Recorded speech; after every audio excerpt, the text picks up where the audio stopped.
Hi guys, Paul here with a cold open. You might notice that the sound is a little bit different. This is because we were not able to meet up in the studio as we would normally like to. This is because at the time of recording, we're still going through the 2020 COVID-19 virus pandemic. Rest assured, we're going to try to get things back to normal as soon as we can, as soon as it's safe to do so. But and for the time being, thanks for bearing with us. Anyway, on with the show. Welcome back to One for Paul, the show where I, a non-pop culturist, get inducted into the world of pop culture by my friends, co-humans, and nemeses. Joining me today is my co-human, Moofie. Hi! Hi, Moofie. How are you today? I'm good, thank you very much, Babkin. How you doing? I'm okay, yeah. I am most excellent. Yeah, I see it's rubbed off on you a little bit. Yes. This is... I'm trying to think of more of them, but my brain stops whenever I try to. It's most bodacious. It's most bodacious, indeed. We are watching William and Theodore's uneventful outing. The story of two pensioners who spend the day touring a historic landmark and having a lovely time. Oh, just imagine them in the strollers. Strollers? Old baby Ted, yes. I'm mixing movies now. It's like Old baby Button Ted meets Bill and Ted. Just like in a pram chomping on a cigar. Oh yeah, that's what all babies do, isn't it? Of course, especially when they're really, really old babies. Yes. Welcome to Bill and Ted's Excellent Adventure. Yes. I love this film. Where we finally answer the eternal question of pop culture, what if but time travel? Yeah. What if but time travel? It's a good question. Moofie, what if but time travel? Things. So do you have some stuff to say in the intro, or shall we fade in right away? We're going to do the Patreon. Oh yeah, we have one now. We have one of those now. We have a Patreon. We do. And we really need your support on there, because that's the way that the show is going to keep going. Yeah. Because it's a lot of work, and we want to make the best show we can for you. So you go to patreon.com/oneforpaul and help us out for as little as £3 a month. It's like buying us a coffee or something. And I probably will spend it on coffee. That's probably what I'll do. Probably tea. All the tea. I see. That is an objectively inferior drink, Moofie. Leave my tea alone, damn it. I'm not leaving your tea. I mean, I also like tea, but it is inferior to coffee. You're not going to throw it in any harbours. Why would I do that? I always worry when people say it's inferior. They throw them in harbours. I mean, it's a giant cup of tea there. That was sort of like I think the Americans got carried away, and they thought, what if the ocean were a big ol' cuppa? Cup of tea. Hell yeah. That's like the perfect size tea for me. That was their plan. Yeah. Make the ocean a cuppa and watch all of England jump into the sea. Yeah. And we would have, because we as a nation do love the tea. Fade in! Let's take it. To some awesome and super 80s music and a sort of blue thing opening up and allowing a sort of golden crystal thing, I guess, to float down onto some kind of, like, you know those cheap disco places that have the light up floors? Yeah. Reminded me of one of those. It does. This one is also reminiscent really of a clock. Yes. I wonder why. True. Well, you would never know, really. You just have to guess. It's almost like some sort of a time jaunt is about to occur. Ooh, them time jaunts. Also, I do like the design Sorry, of the ceiling. Sorry? I do like the design of the ceiling. I like the design of this whole place. Yeah, it's cool, isn't it? I kind of want that ceiling. Yeah, less glitter. Maybe a little less. That would get old pretty quick. Also, glitter everywhere. Oh my god, so much of it. It's the reason I call it craft herpes. It'd be like the 2010s when everyone decided that they would put glitter everywhere and call it edgy. Oh no, don't do it. Also, no glitter. George Carlin is in this. Yeah. Oh man, I'm now really looking. He's wow. So Yeah. We find ourselves here in the year 2688, and things are pretty great. The air is clean, the water's clean, even the dirt is clean. Yeah. And they also have the best water park. So much best water park, and it almost wasn't so great because the two great ones need some time travel assistance. Okay. That goes against all the laws of time travel. Which ones? Well, if it's happened here, it's created a loop, like a weird loop thing, because like if you go back in time, you're not meant to change things. That's the whole idea of time travel. It's what they say is don't go back and change things because that one small thing could have a ridiculous effect in the future, and that's all that. But what they have actually done is literally just completely go against that rule of don't go back and change things. Their society is its own grandfather. Yeah. Like, it's a self-fulfilling prophecy. It's very weird. But, it works, and I love this movie, so obviously I don't care enough. I mean, I feel like the reason time travel doesn't make sense in fiction is because it sort of doesn't make sense anyway. Well, yeah, no. Theoretically, it's possible. But also, we could just be doing endgame rules. We could be doing endgame rules. True. Full, 30 years before rules. Endgame. Yeah. just a few years. They probably went back in time and were like, hang on. That's an idea. Here. So here they are in the now time, recording video on a camcorder and playing music? Very badly. Music, yeah. I think, through a popular brand amp, which promptly explodes, filling the garage with smoke. I hate to see an amp so badly treated, but... if I had to guess, they burned out the emitter resistors on the output stage. So this is what happens when you have a sound tech watching things. Yeah, I mean, like, what actually definitely happened is the effects department threw a smoke bomb in there, but, like, if your amp is spewing smoke, then the emitter resistors are my guess, which means Bill is wrong. It's not that they put too much power through it, it's likely that the speaker cable shorted either across the amp terminals or the speaker terminals, but I'm getting the impression that Ted isn't exactly a technician. The smartest dude. Yeah. But it's Keanu Reeves, so... Yes, Rianu Keeves himself. The most excellent of dudes. The most excellent, the most breathtaking of men. Oh, God, he really is. Bill is of the opinion that they need Eddie Van Halen on guitar for their band to ever be successful. He's not wrong. He's not in any other bands, right? You just call up Eddie? No. You could try, but I'm not sure Eddie's going to give us a straight answer. So, because they have no triumphant video to attract said Halen, also because they don't know how to play their instruments, they're in a bit of a catch-22, which they are most pleased about for some reason. Yeah, like, I mean, this really does cement the fact that they are not the smartest of dudes, but it's adorable. In another way, it's quite endearing, because they're like, we kind of understand the difficulty we're in, but I guess let's just keep going, because we got a dream, and we're gonna plow through it. And that is how you survive through adversity. It's also how a lot of real smart people end up not being very good entrepreneurs, because they sort of look at all the roadblocks and go, well, that's too many of those. Yeah, rather than that's a lot of roadblocks, but how can we get past them? Yeah, or, some of the best entrepreneurs are people who just didn't understand what the risks were and just did it anyway, and then later were told about them and went, oh shit, I'm glad that worked then. Yeah. So, just sometimes being stupid works. I don't think uninformed and stupid are the same thing, because we will discover that these guys are actually quite clever dudes. They're just...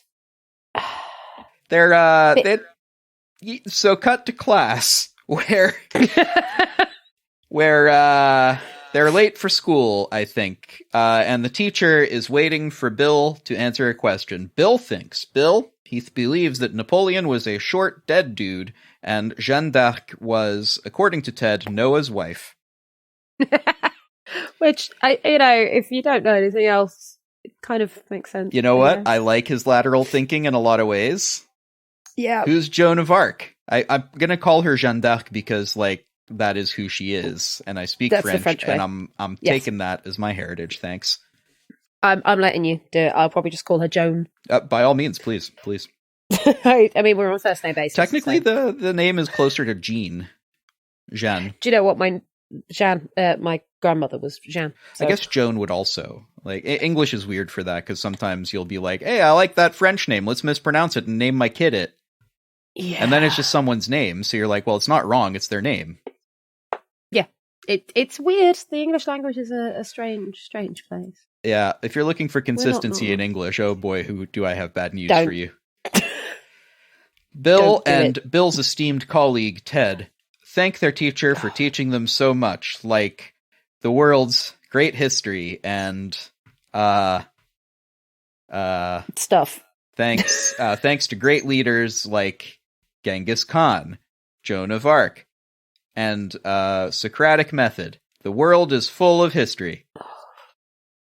You remember that great guy, Socratic method? Oh, God. He was a really fun DJ. So great. So the teacher remains unimpressed for some reason. I'm not sure why. I could not have guessed why. They need an A+ on their oral assignment tomorrow, or they fail the course entirely.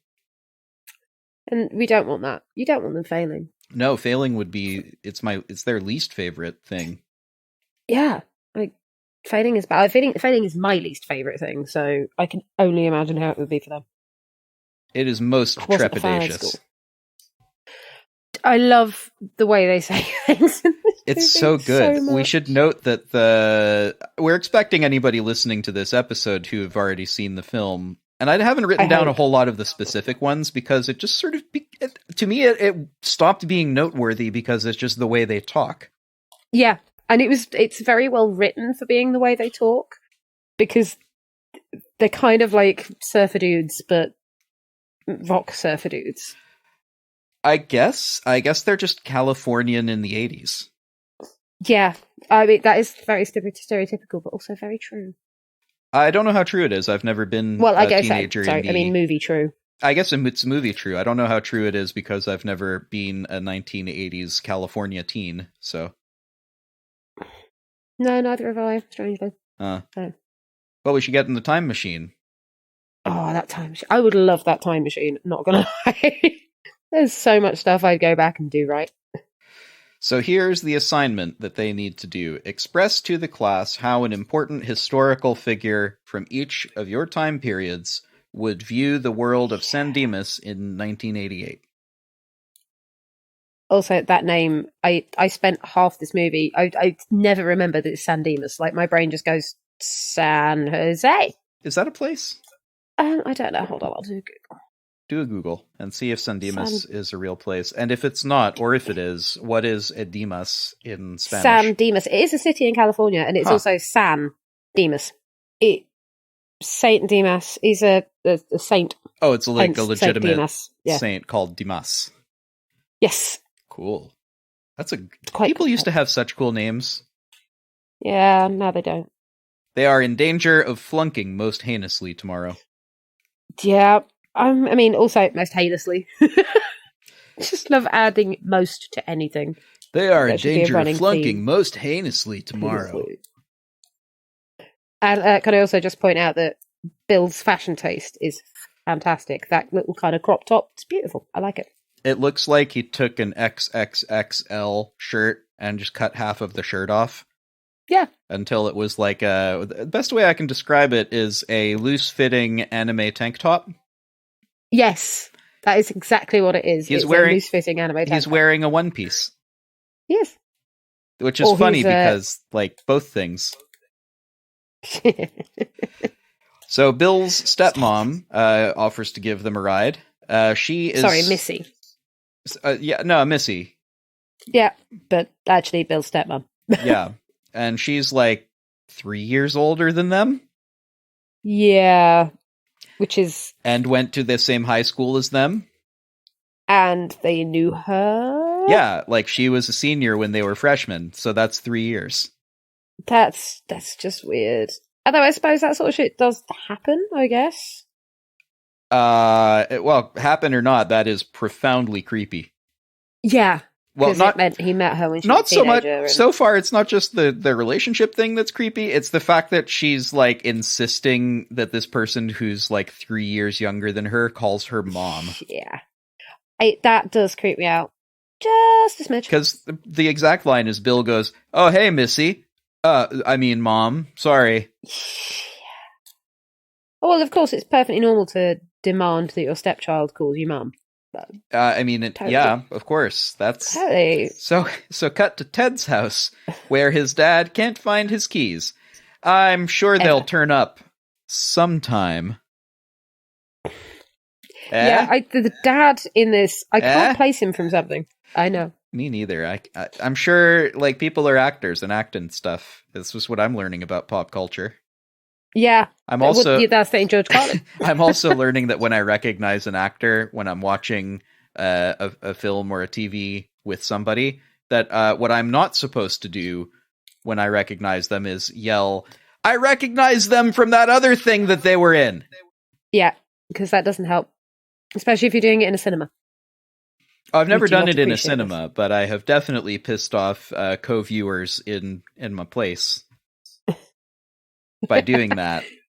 Oh God! I'm learning I'm learning all kinds of things about pop culture. If I see someone in a movie that is someone who's played something else and something else that I know, I will always call them by the name of the character from the other movie. Oh yeah, which is stupid but funny. That would be. So Ted, he talks to his dad briefly, who is home in the middle of the day for some reason, looking for his keys, I guess. So if Ted fails history, he flunks out of school, and if he flunks out of school, he'll have to go to Oates Military Academy. Yes, because that's the threat that you give every teenage boy. Military school, at least in America, anyway. I guess. I mean, first of all, I've known people who've gone to military schools and evidently really good. A lot of them are, they're good schools. Maybe some of them are less. I don't know that, but the people I've known who've gone to them were like, yeah, actually, I really enjoyed that. It ended up being like our sport was marching, right? Like that was, if you got out of line, someone would yell at you rather than politely bring you into the principal's office. But otherwise, Yeah, I mean, that creeps me out slightly, but I guess, depends on where you want to go with life. And if you are planning on going into the army, maybe military school's not a bad thing. Yeah, I guess culturally in Europe generally we would have real because in the UK I guess you have cadets. Like that would be the closest thing you could think of, except that's like optional. It's not like a real core part of your schooling. It's an extracurricular. No, it's not a requirement. I never did it. Yeah, so this would be close, I guess, to because we don't really have military schools in Canada either, because we sort of figure in university we can sign you up and pay for your university in exchange for a number of years of service, for example. Like that's a thing you can do. But like high school, which is kind of cool. No, high school seems a little bit early to be recruiting kids, I feel. Me too, but I guess we've just run into a cultural thing because the Americans like to do things a bit differently. The Americans are just different, to be honest. Frequently, yes. So this military school for Ted, he believes this would be most unfortunate. I have to agree. Did I do it right? Have I said a teen? It'd be most unfortunate. Have I teen like spoke? Dude, bro. Is it how the teens spoke? Is this how the kids talk nowadays? By which I mean the 1980s. We're going back in time, it's fine. Oh yeah, that movie that we're watching. So wait, if he goes to military school, that means no more band. Yeah, which is going to end badly. We must have band. We must have band. Get a little scene of George Carlin, who is instructed to travel back in time to help Bill and Ted ace their assignment. Which, again, you're tampering. And I love the fact that they've incorporated the fact that Bill and Ted are so central to their society, because they have like this formal, they say, be excellent to each other. I think that's a fantastic mantra for anybody these days, personally. Be excellent to each other. Party on, dude. Thank you. That's all I needed. The worst accent ever, but hey, It's pretty bad. Look, I never said I was a good voice actor. I said that. I said you're great. I can be adorable, but that's about it. This feels like some sort of evocation of like, what was that church thing? Like, peace be with you and also with you. It seems to me like that. Which has made its way into popular culture with "May the Fourth be with you," and also with you. I guess that's also true. It's this sort of, I guess, call that an evocation or something. Yeah, it's call and response essentially. I think there's a proper name for it, but like, I haven't been in church. Well, anyway, be excellent to each other. Party on, dude, is such an evocation now, and I love that. Oh yeah, and I still think that party be excellent to each other is a fantastic idea for the world. The whole time this is happening, all of this is happening to Van Halen-esque songs, I guess, which is kind of. I like the music in this so far. Yeah, the music in this is pretty damn good. So let's catch up with how our heroes are doing in their pursuit of academic excellence. They love that room. Just screams 80s. So painfully 80s. Yeah, that they were definitely, the set designers were going, I don't know, teenagers? What do teenagers like? Yeah. Are you a teenager? It was a guess. And dear God. You there, California teen, come here and decorate this room. Oh, it does concern me slightly. Like, I don't like that decoration. It feels a little bit too stereotypical for my liking. Some of it definitely is like, let's put in things that are approachable for teens. Yeah. But just watching it back as an adult, you're like, oh, God. Which parts were you cringing at? Just the signs all over the walls. Oh, like the posters? Yeah. Well, there was also a sign behind his head, I believe. Oh, yeah, like there was a random warning sign or something. Yeah. So, George got like a neon thing. Sorry, go ahead. He's got like a neon sign on the back of the wall. Oh, I didn't notice that. It's in there. So, what do they know about history? How about George Washington, who had wooden teeth and dollar bill guy? Yeah. That's facts. This is true. They are facts. They are the truth. I don't think he had wooden teeth. He definitely had a lot of problems with his teeth, and I think he had like dentures made, but he was a rich dude, so like he had like porcelain teeth. He had the teeth of slaves. Oh, that's also right. Made out of they walrus did. You're tusk. right. Yeah. I only know this because when I was doing Titbits, we had a What the Facts episode, and that was one of the facts, is his teeth were walrus teeth. Well, where else are you going to get teeth? Walruses and slaves. Yeah, I mean, obviously. If you have a different place to get teeth, well, I don't know about it. Could you mind telling us about it? Because I'd like to know. God damn. He doesn't need new teeth. The back then stuff is very... There was some gruesome shit. I mean, walrus I'm less whatevered by, because that's ivory, and it's bone, so you replace bone with bone. I get that. You're literally replacing a tooth with a tooth. And I also, like... That is the epitome of, like, what? These people are things. Their bodies are a commodity. Ugh. It's weird. Unbelievably gross. But, it was the normal thing in those days. So I guess, yeah. So, looks like they need more facts. Like, remember that popular brand theme park in the Hall of Presidents? You remember what they said? Oh, yeah.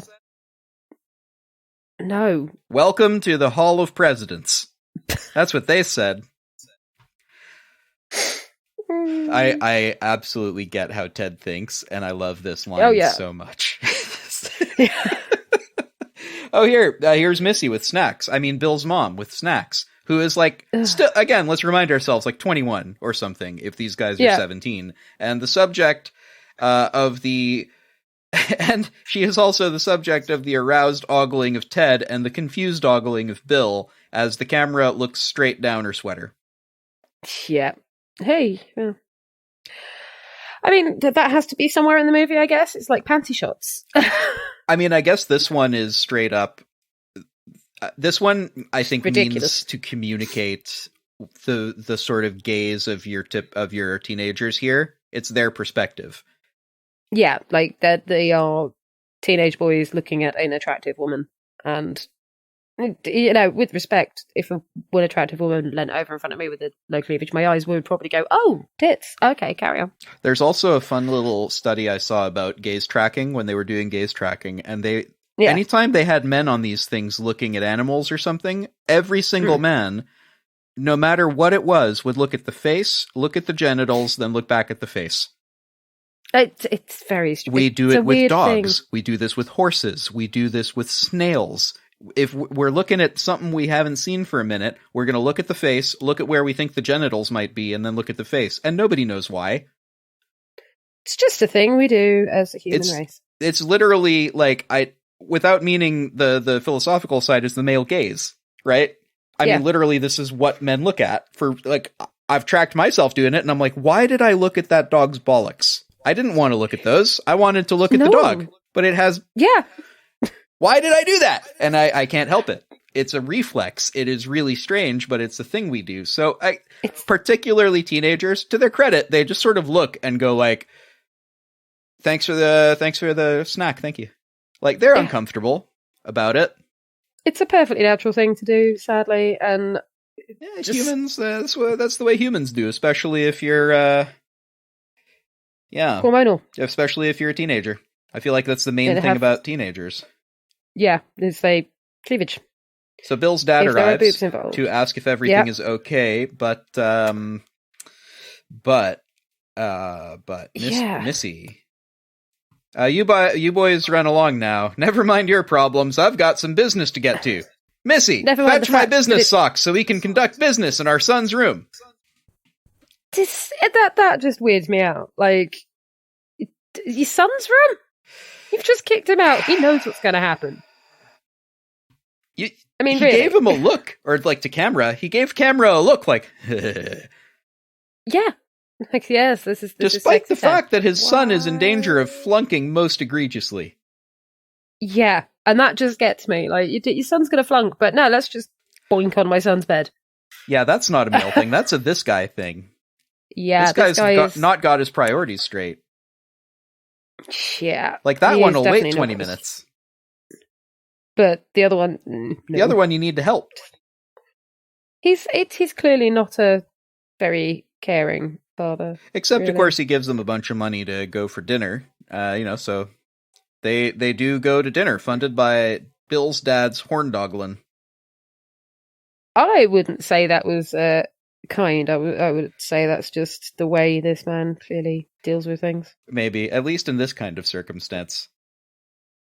Yeah, in this circumstance, definitely, but, like, why would you do it? It's characterized him as a bit of an uncaring father, if I'm honest, and I'm not comfortable with that, and I don't like it. But they have decided to grab a bite to eat on the sidewalk outside convenience store, brand convenience store. I love convenience store, brand convenience store. It makes me happy. Side note, do you understand, like, the centrality of the convenience store to small town North American life? Is it because it's like the place that you get all the stuff that you need? Like, you can get everything from there. It reminds me a lot of small town Canada, because, like, there's nowhere else to go but the convenience store, so you end up hanging out in the convenience store because you're bored and there's nothing else to do. So it's kind of like the local recreation ground for England, then. Like, you've been in a small area, you hang out outside the off-license, or you go down to the little rec area. It's exactly outside the off-license, yeah. Yeah. I wonder where it first came from. Convenience stores. I'd be interested to know that. No, I mean, like, when it was brought into movies. Oh, like the first convenience store to feature in a film? Yeah, I don't know. That'd be interesting to know. Yeah, I don't know. I guess we might never have an answer to where convenience stores in pop culture came from first in pop culture content. But here they consult such scholarly sources as Lady in Car over there and that other lady who just works here.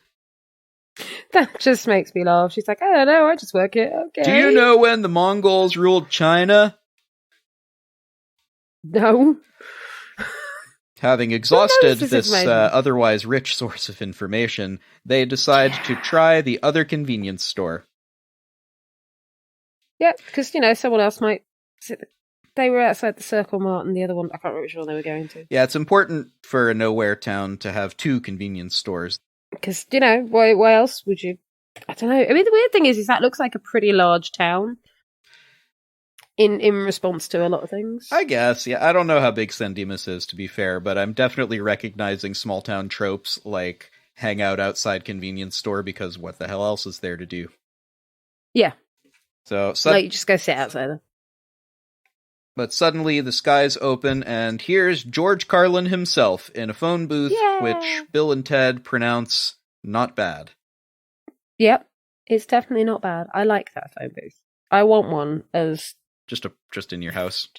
Yeah, just for reasons. We could make that happen. I know. We have the technology. Be quite fun. We can rebuild it. So, good evening, my excellent friends. Do you know when the Mongols ruled China? They are nothing if not consistent. Hello. That is the best hello. That's the next time I run into someone, that's the way I'm going to say hello. Yeah, which is weird, but works.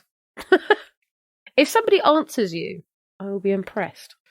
So then Bill and Ted show up in a time machine and tell Bill and Ted that they're going to go on a most excellent adventure through history. Bill and Ted don't believe Bill and Ted, but they don't blame them because they didn't believe them either way when they were them, and they said that they were... Oh, God. And they said what they were saying right now. Moofie, I had that written down, and I still couldn't parse it as I was reading it. The thing is this film it breaks so many of the rules of general time travel because they should not have just spoken to themselves. And it's just so funny. Let me try that again, because the situation is important to understand. So Bill and Ted don't believe Bill and Ted, but they don't blame them for not believing them, because they didn't believe them either when they were them, and they said that when they were saying that right now. Oh, God. My brain just broke again. My brain explode. So... Explode. Better make sure this isn't some kind of shenanigans, though. Moofie, if you're really me, what number am I thinking of right now? 69, dude. Oh, shit, you're right. Well, I have no further questions. I'm convinced now. I mean, frankly, A, that is the number I'd probably be thinking of, and B, I wouldn't question it if they actually knew that was the number I was thinking of, so...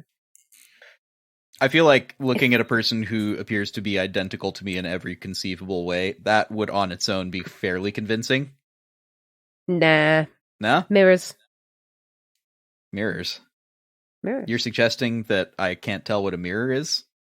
No, I'm suggesting that, mirrors exist. Oh, I suppose that's right. Could be, yeah, but they're to be me. Yeah, but they're like mirror me. They're not real me, I think. How do you know that you're not the mirror? How do I could be the mirror, you're right. That seems like an equally valid proposition. What can I say? My brain goes to weird places sometimes. So I think we can all agree that, oh wait, Ted, don't forget to wind your watch. Also, that was pretty bodacious. Oh, yeah. I just love that word, bodacious. We need to bring it back. Yeah. Bodacious is not used enough in current language. Okay, everyone into the time machine. Let's get the plot going. Hurry now, this umbrella isn't going to deploy itself.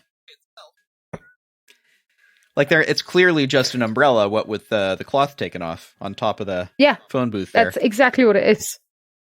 It's they haven't even tried, and I love it. It's exactly what exactly this movie's aesthetic.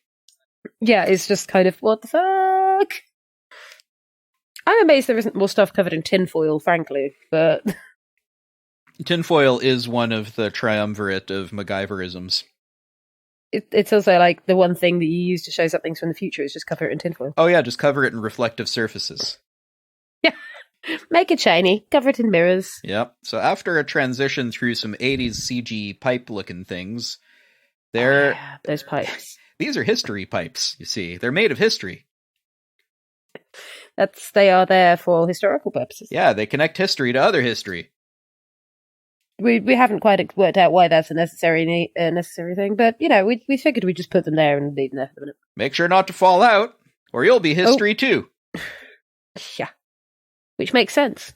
because you'll end up in history. And in a masterstroke of hand-waving, timey-wimey nonsense, this all works by modern technology. Yes. Bill and Ted immediately accept this. Look, if George Carlin turned up with a phone box that had an umbrella on the top of it, told me it was a time travel machine, took me through history tubes, and then said, it's all thanks to modern technology, I'd be like, yeah, cool, all right. You seem to know what you're talking about, sir. He could get away with it. So they show up in Austria, 1805. The French have just invaded. Oh, the French. Looks like they're pretty near to Napoleon's camp, though. And again, anytime there's French, I'm just gonna see if I can't figure out what they say. Because, oh boy, do these guys not speak French. So, yeah. The soldiers tell Napoleon, excuse me, General, but, you need to see this, or there's something over there, sort of thing. Yeah. And also, this actor playing the extras speak better French than Napoleon. That's what I'm getting at here. Because they really do. What he says is "fallait sauter au l'air," which is wrong in a couple of ways. If he had said "fallait sauter en l'air," that means blow them up into the air. Not. But if you just wanted to say blow them up, it's "fallait sauter." Yeah. Which literally means make them jump. Yeah, fallait sauter is make them jump, and it is the legitimate way to say explode in French. You can also say exploser because we took the word from English. But fallait sauter, which makes at least as much sense as blow up when you think about it. Yeah. Right? That's quite funny. I didn't realize that. You learn something new every day. It's one of my favorite little French things. So, Napoleon has been blown up himself and falls into the hole created by the time machine as it leaves. Because you see, the time machine creates a hole as it leaves, I guess. Apparently. I'm not sure how, but it does. One frightened cat later, and they're back at Ted's house, and Napoleon is dangling from a nearby tree. And then George Carlin leaves. The quest giver has informed careful. them that they must finish their report and keep their time running in San Dimas on the watch there, meaning that they don't have much time to get things done. Because the time the way this works is time in the present just keeps moving forward at the same rate. So an hour that they spend in the past elapses 1 hour in the present.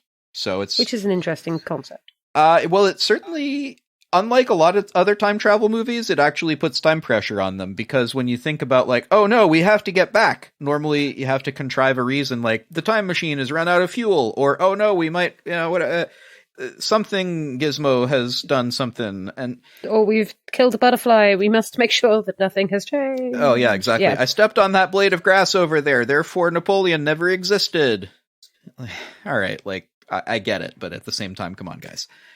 Yeah, please. But this one sort of builds in they don't have an infinite amount of time. They can't just keep going back to before and having infinite goes at it. But I guess they will get to how that works in a bit. But it does. I found this clever as a bit of writing convenience, which explains the watch winding. It does. I guess what I mean to say is, if you have time travel in your plot, then it's very difficult to introduce time pressure to your characters, right? Yeah. It really is. But it works. They did it well. I've never seen it since. Yeah, the writers are clever. They really are. So Rufus has given them their quest, and so Rufus leaves with the time machine, then sends them a new one or the same one. It's unclear. I mean, there could be many times. They have a time machine now. This is all we need. Napoleon the time machine. Falls out of the tree. Yep, because that's what happens when Buddy's hanging out the tree. He doesn't. Apparently, being in the time stream makes you unconscious. Or maybe he was just super stressed out. Maybe. I mean, there is that. I would be if I ended up flying free through a time stream. That must take a lot out of you. Yeah. So, Bill and Ted conceive of a most excellent idea. Let's kidnap a bunch of famous history dudes and bring them here so that they can do the report for us. That's perfect. I would do that if you could. I think that would be very clever. So first of all, I don't care if, like, what the actual assignment is. You literally have Napoleon fucking Bonaparte right there. Yeah. You don't think that's enough to pass a high school history exam? It's never enough to pass a high school history exam because high school history exams are notoriously harder than master's history. Wait, really? Fuck knows, I've never done masters in history. So also, I'm tired as fuck of people saying Napoleon was short, right? He wasn't. He was like, this was 19th century British propaganda, right? Yeah. Which, understandably, you're at war with the guy. I get it. But, like, he was average height by the standards of the day. He was, like, 1.65 m, something like that, right? I thought he was, because that's, what, about 5'6"? 5'5"-ish, yeah. So he's my height. He's my height. He's my height. He was about my height. I'm a little bit between our heights. I am a little bit taller than Napoleon, right? Smidge, yeah. Yeah. But, and, like, by modern standards, I'm a little shorter than average, right? Yeah. But by, like, if you went back then, you'd be like a giant to a lot of them. No, that he was a little shorter than average. Right. Was it? Yeah, the French were well fed by that point. Yeah. Oh, okay. I was wrong. No, yeah, he was he was in that sort of within a couple of centimeters of normal, or not normal, but average, excuse me. I didn't mean to imply that anybody's height is not normal. Of course it is. But but yeah, I'm tired of this because, like, it's a lazy trope. It's not true. It gives way for people being assholes about people's height. Yeah. Yeah. This whole sort of like, oh yeah, it's Napoleon short man syndrome. And I'm like, I don't know. I like to think of myself as reasonably chill. You've told me I'm pretty chill. Yeah, you are pretty chill. So I'm also short, so that's okay. So their plan... You put up with me not being very organized. So. Sorry? You put up with me not being very well organized, so... Oh, nobody I know is very well organized, especially me. So their plan is to keep Napoleon Bonaparte captive. Yes. Confirmed, these guys 100% do not know history. Because, holy shit, that's not a plan. This man could not be held by any prison. Yeah, no, he was notoriously hard at keeping in one place, wasn't he? He escaped from, like, several prisons over his life. Like, heavily guarded prisons. Over and over, he would escape from these things. So therefore, you there, young boy, guard this unfathomably cunning general and emperor of France. Yeah. That's the thing, like, completely side note, how did he do that? Like, did he have a time machine? The kid, you mean? No, Napoleon. I mean, if he did, it wouldn't surprise me. It wouldn't surprise me. The guy would, like, this is the part where I'm fully expecting a bunch of people educated in the UK to be saying, well, actually, Napoleon was not and okay, fine, like, you ended up beating him once, and that was an important thing, but it wasn't you, it was all of Europe at once, right? Yeah. It took all of Europe all at once to beat this asshole, right? And, I'm not suggesting he was good, just that, like, he was militarily successful and not, The reason this was a big old victory that you put statues up for is because it was a big victory, right? You don't win a big victory against somebody who's easy to beat.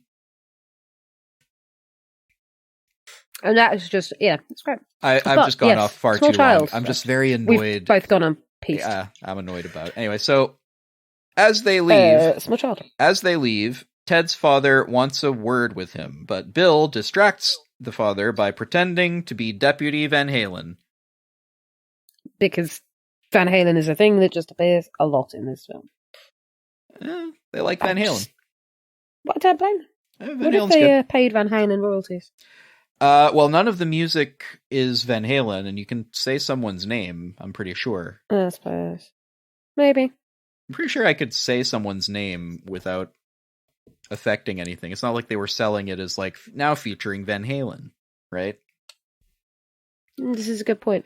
So, New Mexico, 1879.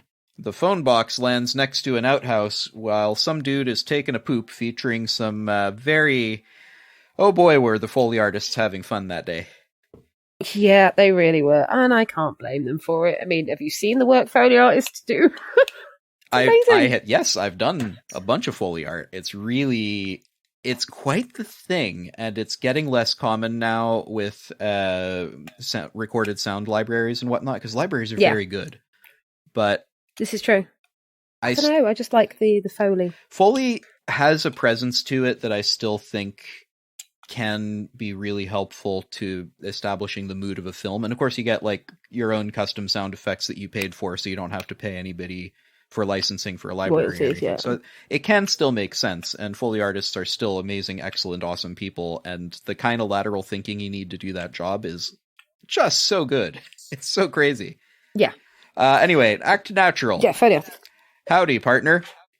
And guy just goes, howdy. Which, all right. Well, that's but natural, I guess. I am not entirely sure if it's accurate. Hey, Moofie, are you thirsty? Parched. Better get us some beer brand beers in this saloon brand saloon. I love some beer brand beers. I especially love saloon brand saloons. Bland? Bland Saloon? Hi, welcome to the Bland Saloon. It was exciting a week ago, but no, not anymore. Our customers prefer really uneventful shit happening here. Can't blame them, Nothing ever happens in this saloon. Not ever. Although now we've said this, possibly something will happen.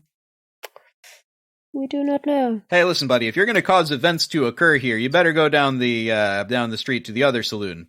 Eventful Saloon. It is most eventful. So first on the kidnap list is Billy the Kid. Yep, I kind of get it, I guess. Except I don't, but I do. Sounds but I good, don't. Mr. the Kid. So he wants to cheat at cards, and he recruits Bill and Ted to help him cheat at cards. Bill and Ted, do they know how to play poker? I don't think so, somehow. Yeah. I mean, is poker a thing that everyone knows how to play? It's a real popular game. It's not really my kind of game. To me, it feels like there's a wall of math in the way before you get to play the bluffing game, and there's a lot of really good bluffing games out there. So, but it's a good game, I think. Yeah, I don't really play it. Yeah, it's the fact that everybody always says you have to play it while gambling in order for it to be fun, and I just think like, well, then it's not a fun game if you have to. You know what I mean? If you have to do something else with it, then it's not. And that's not even like I've even said, could you play it with chips? Like just not put money down, but play it with one of those sets of chips. And they're like, yeah, but it's much more fun with money involved. And I say, well, first of all, I find that supremely unfun, right? I get the opposite of the gambler's high. I get the gambler's, oh shit, no, don't take my money. I don't want to give. Why do I have to spend money? I already bought all these chips for us to play with, guys. Yeah, I don't get the need to bet, but that's just me. Maybe back then they didn't have gaming PC, and I do.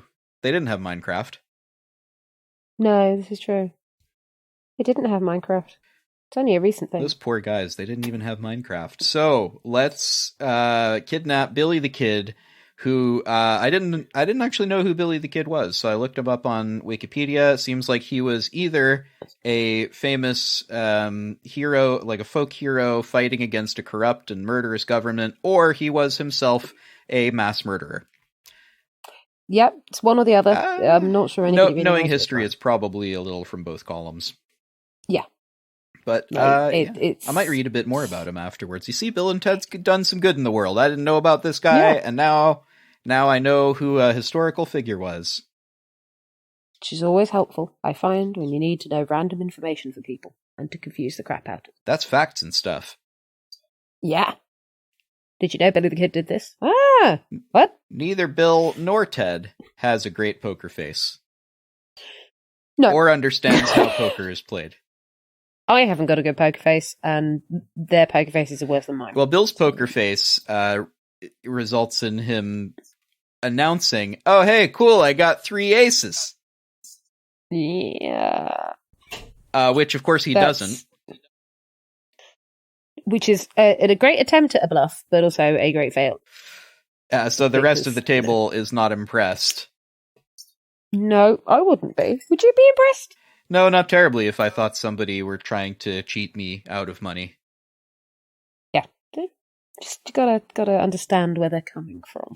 And as a bar fight ensues, Bill and Ted need to somehow talk their way out of this by offering the men free tickets to Waterloo's, the best water slide place in San Dimas, which I guess they're Waterloo. I guess they don't want to do that. I guess they're not fans of water slides. He's not a fan of water slides. Water slides are amazing. Well, these guys, I guess, are not, because instead of accepting the generous offer of free tickets to this water park, they slam Bill and Ted's Teds. Yes. Oh my god. Bill and Head's Moofie, help. Bill and Ted's heads. Thank you. They slam Bill and Ted's heads through the wall, where some prostitutes are changing. And as Billy the Kid pulls them free, Ted puts his head back through the hole. Which... Yep, of course. Of course. It's teenage boy. Oh, look, boobies. Yeah. So, it's... forget even teenage boys. Listen, I think men were not that hard to please, right? No, really not.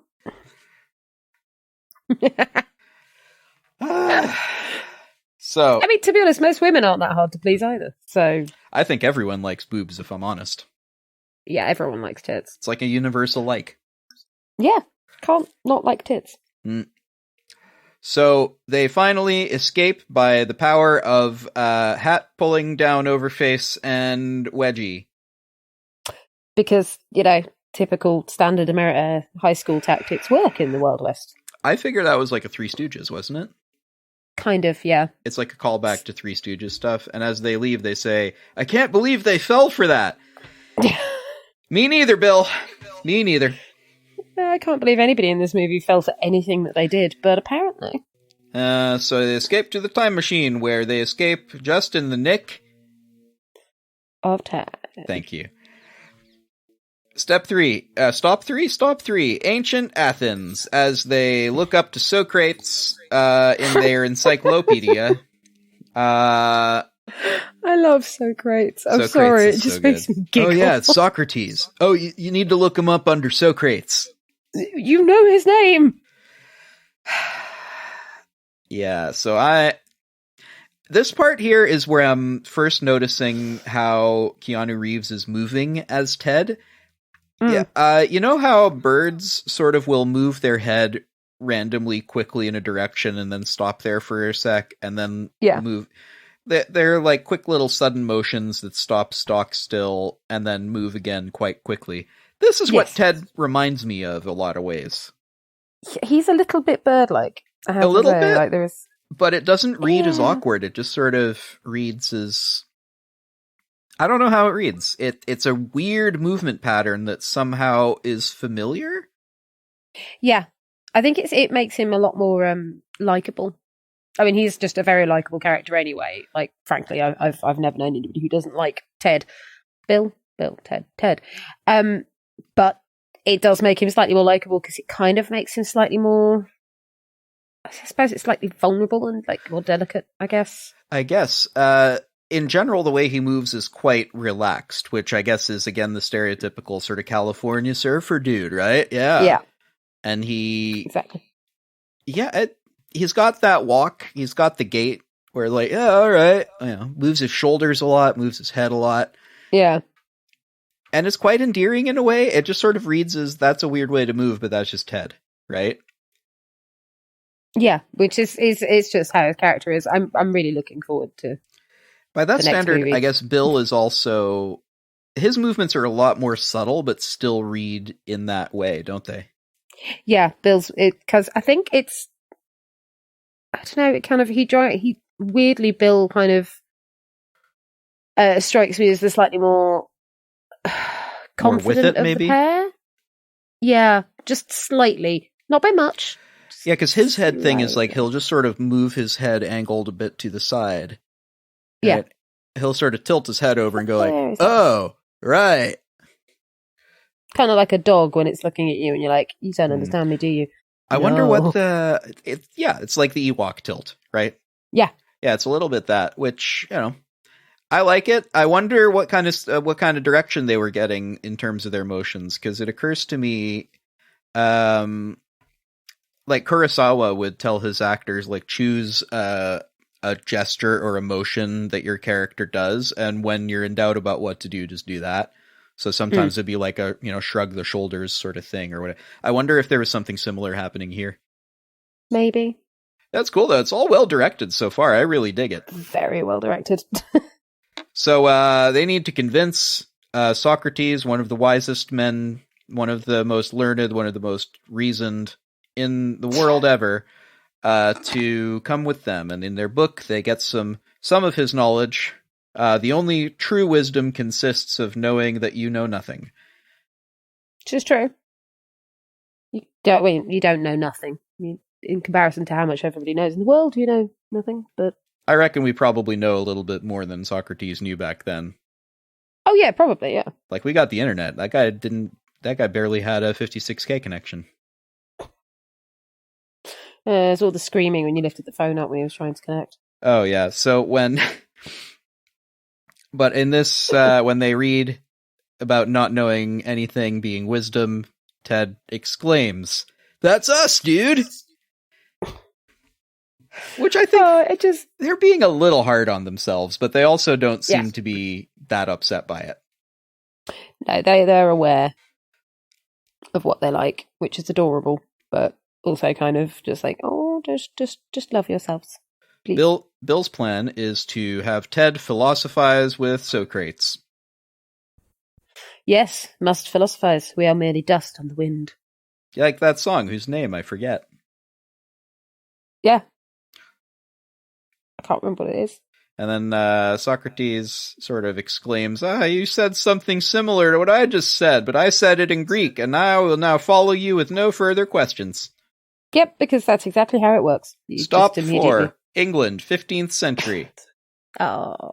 Literally, it's that rapid. Just like, okay, come with us, Socrates. Okay, into the booth. No time for questions. Just go into the booth. Into the booth, please. Just go. Don't worry. It's all fine. It's made of aluminium. Okay. There's text and letters you've never seen. I would just that poor man. He must have been so fucking confused. I would have been. I still am, honestly. But then again, this is me. So they arrive and they make a plan. Billy's job is to guard Socrates, keep him busy, and keep Socrates safe. Billy is dealing with the oddity of time travel with the greatest of ease. Yeah, they are far too chill about this. Well, this is what Bill says to him. You are dealing with the oddity of time travel with the greatest of ease. Hey. Oh, no. That sort of shit would creep me out. Let's remind ourselves also that Billy the Kid died at age 21. Yes. So, he's also, an older teen. He's probably around their age-ish, right? Shit, yeah. He would have been. So, I guess they're something like 16, 17, something like that? Thereabouts. I mean, what's the fight? Because I think they're seniors, aren't they? Oh, okay. In that case, they're 17, 18. Yeah, so they are. Yeah, they're all around the same age here. So, Billy the Kid is around their age, I guess. So I guess when you're around peers, there's a certain amount of peer pressure. And when somebody takes charge, it's like, all right, sure, I'll follow you for 10 minutes. Yeah, we'll do the thing that you want me to do. But not that thing. But normally that's like, we're going to the chicken shop, come with us. No, we're all going, come on with, right? It's not, hey, get in the time machine, we're going to 15th century England. Because, frankly, I think I'd probably get in a time machine if somebody said that, but that's just me. Yeah, but you also get in cars with strangers. That's what they're doing here. They're getting in a car with a stranger. You should never get in a car with a stranger. But Socrates don't know no cars. He don't know no better. Well, yeah. Wasn't Socrates the one who also exclaimed that birds couldn't be mammals? I can't remember. You might be thinking of his definition of birds, which is normally not a... Well, that was a Plato story, where... Yeah, that was it. Yeah, so let's unpack that. We'll go through that one real quick, because that was what's his face, the cynic, what lived in the wine barrel, and here, like, the chicken is like a kind of a man. A man. Let's define a man. Man is like a kind of flightless, featherless thing, right? Yeah, he's a flightless, featherless thing, and but he comes into the academy with a plucked chicken and goes, "Behold, Plato's man," and throws it on the ground and pieces out, which is like, he was such an epic troll. I love it. I would. The thing is, like, I would do that. So, I can't blame him. Demosthenes? No, it wasn't Demosthenes. It was another one. I can't remember. Anyway, it was another Greek. It was another one of the Theneses. So, hey, look, that... Excuse me there, random person.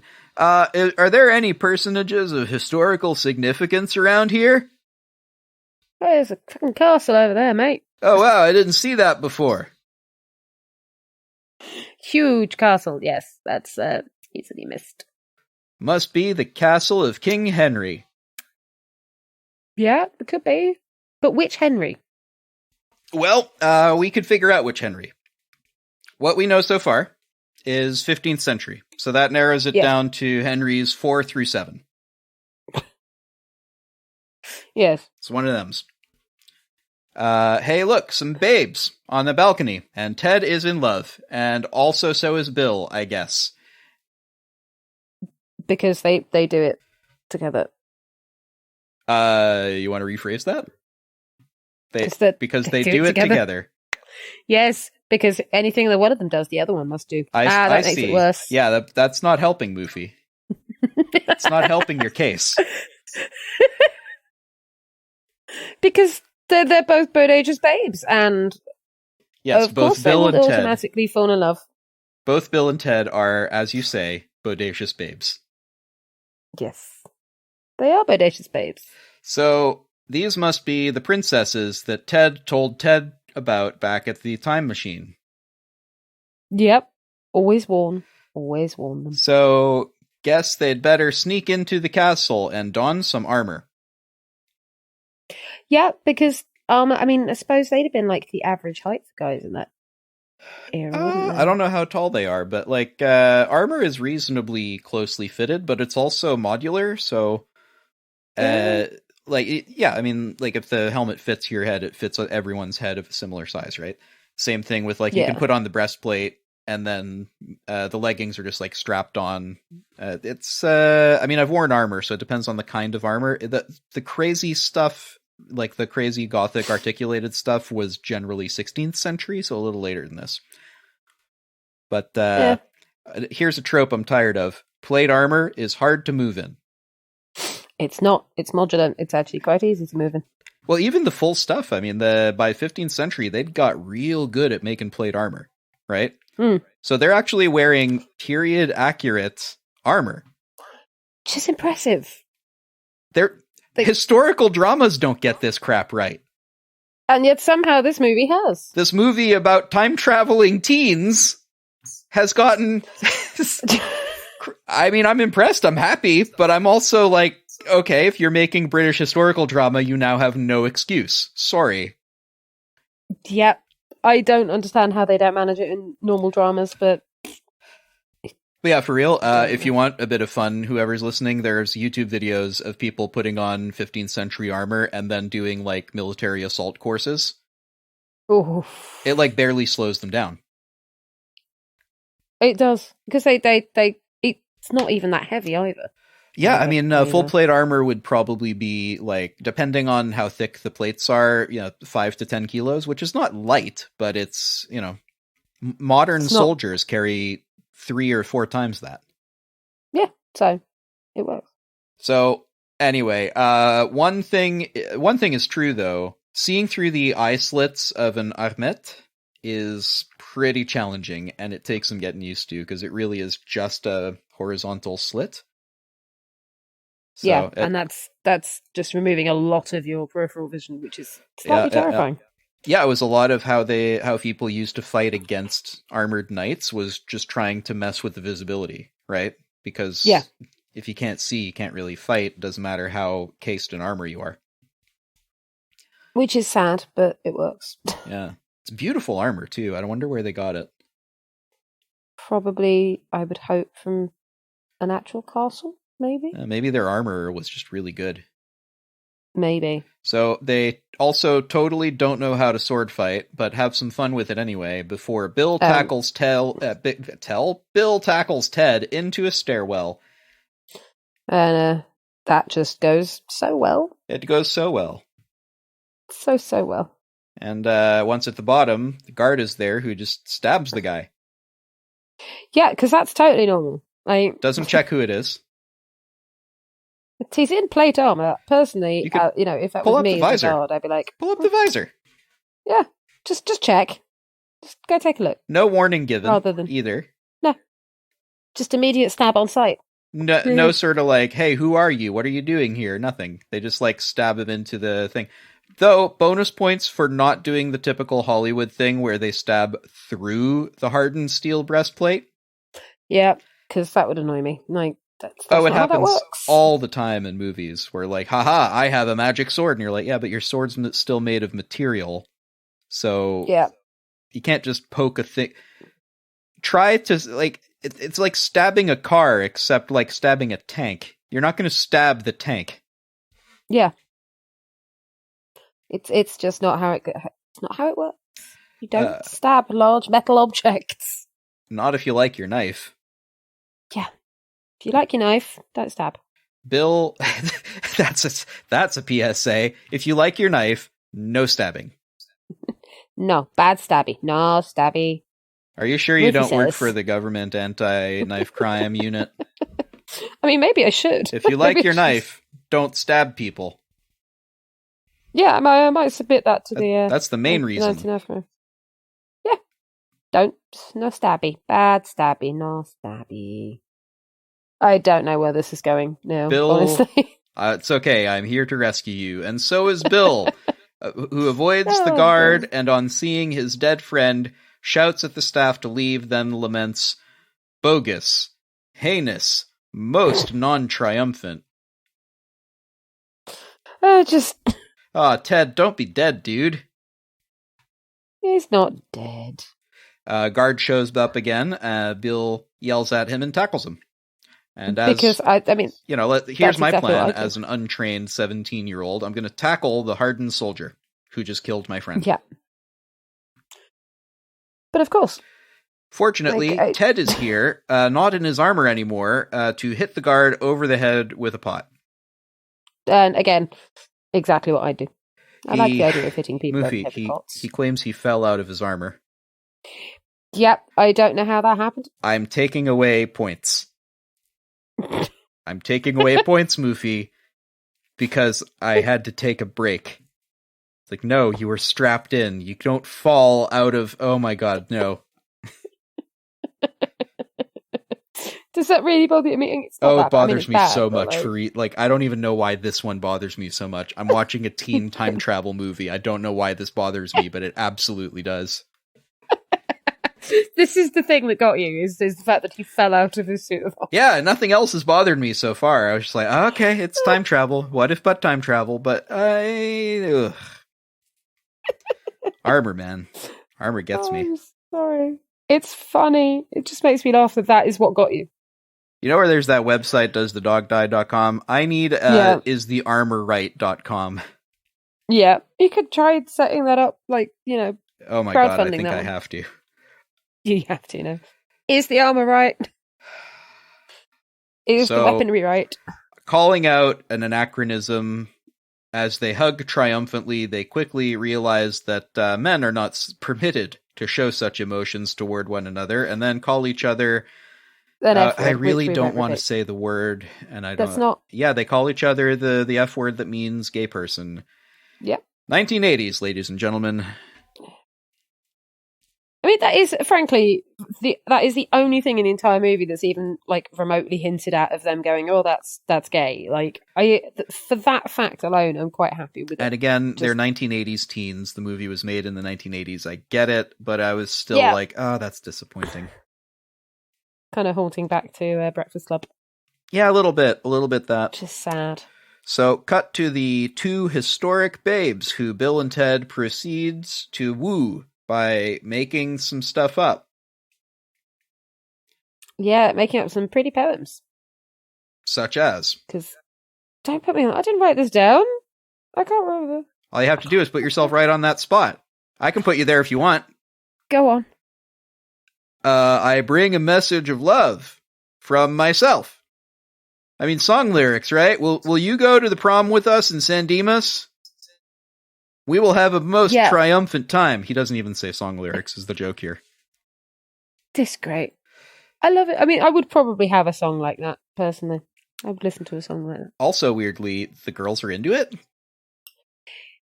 Yep. I'm not sure what that says about teen girls in middle-aged England, but... I guess I've never been a 15th century teenage aristocratic girl. No, I've never been a 18th century aristocratic teenage girl, 16th century. 15th. 15th. There you 15th, go. I got the dates wrong. Yeah. 15th. And then her dad, Henry's 4 through 7 probably, comes over. And he calls... Whichever Henry But he calls Elizabeth? But none of those kings had a daughter. Well, one of the Henry VI had a daughter called Elizabeth, but she died at like age 4 or something. Yeah, I think they're just. I think they meant Henry VIII, but Henry VIII was early 16th century. Yeah, it was like 1508, 9, something like that. It was something like that. So it's not possible. Anyway, so it's strange. It could have really. Anyway, I don't know what maybe what their dad wants is for them to marry some horrible old men later today. Oh yeah, obviously that's Moofie, all he wants. Will you help us escape? Yes, of course. I mean, of course, babes. Fuck marrying these old ugly men. The specific line is, "Of course, babes," which. Is this still endearing? I think it's still endearing. Yeah, it's still endearing because they're dumb. Yeah, like what I love about these guys is you can't attribute any malice to any word choice they make. No, because they're not doing it maliciously. They're just stupid. They're barely in control of the words coming out of their mouths, is what I'm getting. Yeah, it's very true. They can't. It's not even so much they're barely in control, it's just they know what they want to say, but they're just not very good at saying it. I'm not getting that many malapropisms from them. I'm trying to think of any time where they said something that's clearly either not true or something other than what they wished to express. And I'm coming up short. No. You might be right, though. You might be right that they don't understand and their misspeaking comes from that. It's the only thing I can really think of, honestly, is like, it's not malicious at any stretch. They're just not very smart. Yeah, it might just be that. So they are excited about Iron Maiden, though. Oh, well, yeah. Who isn't excited about Iron Maiden? Less excited about Execution. Yeah, well, you win some, you lose some. They think it's bogus. Yeah, I would too. Yeah. Muchly bogus. Muchly. Bill, I believe that our adventure through time has taken a most serious turn. He says as they're about to be executed. Fortunately, the executioners are, in fact... So great. And Billy the Kid. Yep, who somehow got in there and got jobs as executioners and found the robes that fit them and picked up the... Something led up to this. Yeah. There's also they got the phone booth there, the time machine on a cart with a guy yelling, "They came from the sky!" With great fire and demon horns! And I'm pretty sure he's making at least one of those things up. At least one. I'm thinking it's the fact they came from the sky, because there's always great fire and demon horns. Yeah, but they showed up on the ground. They didn't come from the sky. Yeah. The thing just materialized at ground level. He is lying about the sky. Clearly. It's just how it goes sometimes. And as they make their escape, there is just like a dude with a horse and like a bunch of dudes with horses, and one of whom is wielding a comedy-sized flail. Yeah, that was a ridiculously sized flail. Do you have any? If that were solid iron, that thing would weigh like 20 kilos. And that's just a lot of weight. That's like 50 pounds for those of you colonial types. You try whipping around a thing on a chain that weighs that much and having it not pull you off your horse. Yeah, you'd be fucked. You'd just you think be you can flying curl every 5 that? seconds. I can't curl that, and I lift. See? It's impossible. Movies need to stop with their ridiculously sized flails. I mean, I get it. It reads on camera, because if you were to use a normal-sized flail, it's like the size of a cricket ball, I guess. Yeah, I suppose, but like, you need to stop this unreasonable flail standards. Yeah, also, flails were not a terribly common weapon, and are kind of useless in a lot of ways, because they're just about as dangerous to you as they are to the opponent. Yeah, the amount of times I've hit myself over the head with the poi when I've been doing poi is ridiculous. I couldn't imagine what would happen if they had spikes. Oh, the number of times I've hit myself across the head with a flail. And as they ride away, they're pursued, and they make their escape just in the nick of time. The flail man misses them by just a hair. I'm glad that hasn't done any damage to the top of the phone box. Time machine, and that this will not be called back to in any future plot points. Not at all. No future plot points whatsoever. I don't know what you're talking about. Cut to the future, where the music is excellent, and look, hey, it's the guys who sent Rufus. Yeah. Hey, it's you! Strange. They didn't know. Yeah. And then Q, it's us. Fantastic. Who are we? God damn, it was brilliant. I love that. See my point? It's such a mechanical, like, who are you? Who are they?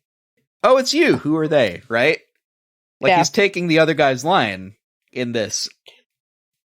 But it's just great. It's that there's no irony at all, ever, from these guys. Yeah. It's very weird. And they are so... It's also clever, though, right? Yeah. Like, some writer was getting patted on the back for that line, right? Yeah. It was just the perfect experience of how not with it those two are. A little bit. I also love that their form of salute, I guess, is the slow air guitar strum. I love that so much. I think that should be normalized as what people see. Well, since we're looking for alternatives to the handshake in the post-coronavirus hellscape that we will find ourselves in, I think that's maybe that's the thing we could use. That's a good contender. It's a contender. I've seen the Wakanda salute floated, and I don't think I'm cool enough to use that. No. I also fear that may lead to some level of cultural appropriation communications, and... You mean in that? I guess. Still, I've seen that floated. I've seen it floated. Yeah, I've also seen. I've seen a bunch of stuff floated, and I think mostly we're probably just gonna, wave and say hi, like like normal people. Yeah, like actual sensible human beings. Yeah, like not take a thing from a movie. I've always wondered why. We're just gonna go, oh hi, how are you? And use our words like grown-ups. Yeah, I have wondered. I mean, I suppose it's for formal gatherings, Yeah, I guess in a formal gathering, I would do the slow air guitar strum. You're right. That wouldn't be silly at all. No, what are you talking about? I think it'd be perfect. So, hey, Moofie, I think they're not saying anything. You better say something. Be excellent to each other. Party on, dudes! I love that line so much. And then they all just go, oh, yeah, that's there, guys. Yeah. Yeah. And then just bundle back into the phone booth. Yep. So we'd take you with us, but it's a history report, not a future report. And then a lovely little moment where Bill, or one of them just says, later. And the whole gathered crowd sort of goes, later. Yeah. Because that's normal. Just Of course, their formality would be everything that their great ones were about, right? Of course, that's how formality gets crystallized. It's beautiful. It's still weird. It's amazing. So I was laughing. It was great. I think the thing is, what I love about this movie is they're just so... I know people like this. Oh, yeah. And it disturbs me. So, hey, Moofie, if... not saying it is, but if the antenna on the top of the roof there were, for example, hit by some sort of comedy-sized medieval flail, the folks in this room right here, they would be the ones to be able to spot that and, maybe correct it, right? Yeah. I would have thought so. I'd have thought they'd have noticed. Like their big old thing on top of the thing there. It's in plain view. Yeah. You'd think someone would go, but apparently. Yeah, maybe somebody would give it a little oil change, maybe a little tune-up. Maybe. But apparently, I don't know. Cut to a children's restaurant, I guess family restaurant is what I mean, where Napoleon is being served something called a Ziggy Pig ice cream platter. I like the idea of a Ziggy Pig. That's a lot of ice cream and it makes me happy. Yeah, those exist in sort of eating contest sort of style things. Yeah. And it's also like a party style, like, hey, let's put an obscene amount of like fat and sugar in the middle of this table and have the children eat it. Yeah. That's what I need from my life is diabetes in a bowl. So, again, there's some nonsensical French here because he asks for un bâton, which means a stick. No idea what he's trying to say here. Like, honestly, no idea. No, I some of it just makes no sense. It just does feel a little bit like they're just trying to make it funny, so he's going to say things in a slightly French way, and it doesn't work. Well, this one he pronounces okay, right? Like, props to the actor. I don't think he actually spoke French, and it's unreasonable to expect people to speak languages they don't speak. But, like, first of all, no one in Hollywood could speak French? Okay. There's got to be someone that looks more like him that could speak French. Couldn't ADR that? Okay, fair. Yeah, all right. But also, he just, it's like, the last time I was served ice cream, I also just looked at the server and said, a stick. Yeah. But, well, it's... No idea. Honestly, none at all. It's weird. So they all finish the whole thing. To be fair, it's also, like, it has a little taste and it goes, la glace, right? Which is what ice cream is called in French. Yeah, fair enough. Yeah, and they sort of go, ice cream, whatever. It's the same thing. And then he eats all of it. Another stereotype of Napoleon being an aggressive, graceless glutton. Obviously, that's exactly how that was. Napoleon Bonaparte was a Corsican aristocrat and emperor of France. That's where we invented table manners. For reference, the man had table manners. Christ, more of this. Anyway, now there's something wrong with the time tubes, I guess, because they end up in Vienna in 1901, where Billy the Kid kidnaps Sigmund Freud, with a lasso. I love this because there's apparently no one else nearby to stop this random group of people. Hey, do you see that phone booth over there? I mean, that's a weird... that just appeared in the middle of the street. Anybody else seeing this? That man just lassoed that other man? That's just ignore it. It's fine. We don't know it's Sigmund. Hey, he's why are you dragging away Siggy? With our mothers. He honestly thinks that everyone wants to sleep with their mother. You've just got to let him go. If they want to take him, let them take him. Moofie, sometimes a lasso is just a lasso. Yeah, sometimes it is. So then in Kassel, Germany in 1810, where they bag them a Beethoven, who is clearly just so not playing piano in this scene.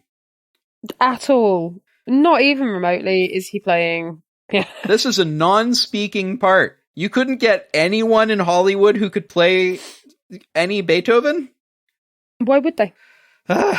Also, side note, the costumes here. Yeah. Period accurate. Attention to detail. How they managed it. This costume department in this 1989 teen comedy about time travel I know. has better period accuracy regency, or not regency, better period accurate costumes than period dramas. That's how these work, apparently. Moofie, I think we've discovered a new standard. I think we've discovered a new standard. If your costumes aren't better than Bill and Ted's Excellent Adventures, then you gotta work on your costumes. Yeah. Give your costume department a little bit more time. Give wardrobe a bit more time. And we were complimenting Blood Raid about their costumes. That's a fictional universe. You can do whatever the hell you want there. But if you are presenting a real time and place and real people, I think you've got a responsibility to those real people to represent them accurately. Yeah. I think I did like the guy they got for Sigmund Freud because he looked very similar. It was very good. A lot of the people they've gotten in this for characters that we have images of, so Abe Lincoln, Sigmund, Mozart. Beef Oven. Beef Oven? Beef Oven. Yeah, we're calling him Beef Oven from now on. That's what they called him repeatedly. Do they?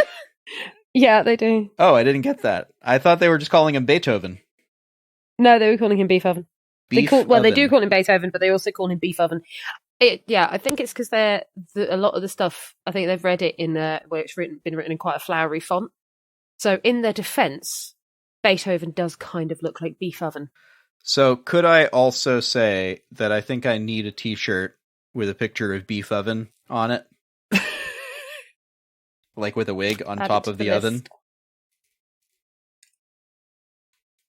I'll add it to the list. Eventually, I'm going to have a piece of paper that just has Beef Oven and random shit written on it and not know what I'm referencing. Someone's just going to walk into your room and there's going to be a post-it note on the monitor that says Beef Oven.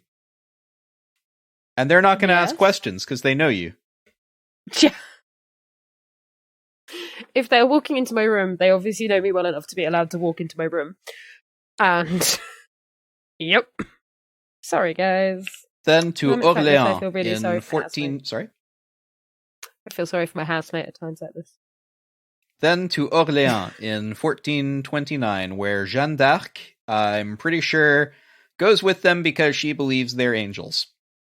Yes. They also, I like the actress, obviously because we don't have very good pictures of Joan of Arc. I like the actress they chose because she was quite young when all of that happened, wasn't she? Jeanne d'Arc died at 19. Yeah, so she was quite young during all of that. And I like the fact that they didn't choose someone who was clearly more mature. Yeah, good. I mean, that role. If your Jeanne d'Arc in her prime historical importance isn't 16 or 17, then that's just wrong. You're not doing it right. Yeah, it's wrong. Historically wrong. Maybe in your particular drama it works, then yeah, fair enough. I don't think actors should only ever play their own age. I think that would be unreasonable. No, but I think you should at least attempt with if you're trying to be historically accurate, you should always try to make your actress, the actor portraying your character to look the right age. I think mostly for me, it's you have a responsibility when portraying real people to portray them accurately. But if it's a fictional character, I care a lot less. You know what I mean? Oh, yeah. Oh, no, if they're fictional, I don't really care. Just, do what you want. But, actual people, real people. Make them Samuel L. Jackson playing this smarmy teen. Hello, fellow teens. I've seen the meme. I don't know what that's from. Hello, fellow kids. Yeah, it's Steve Buscemi doing something. I've never gotten what it's from. Oh, yeah. So it's Steve Buscemi doing anything where he's any age other than age 40 plus, especially when he was younger, because even then he still looked 40 plus. He's got the coolest face. You cannot mistake this man for any other person. God, no. So cool. I wish I had a recognizable face. Kind of do. Do I? Oh, neat. Thank Everyone you. has a recognisable face. Thank you. We all have recognisable features. I guess that's true. Everyone's recognizable in that way. Yeah. If people know you. We are all unique. And a lot of us know Steve Buscemi. Yes.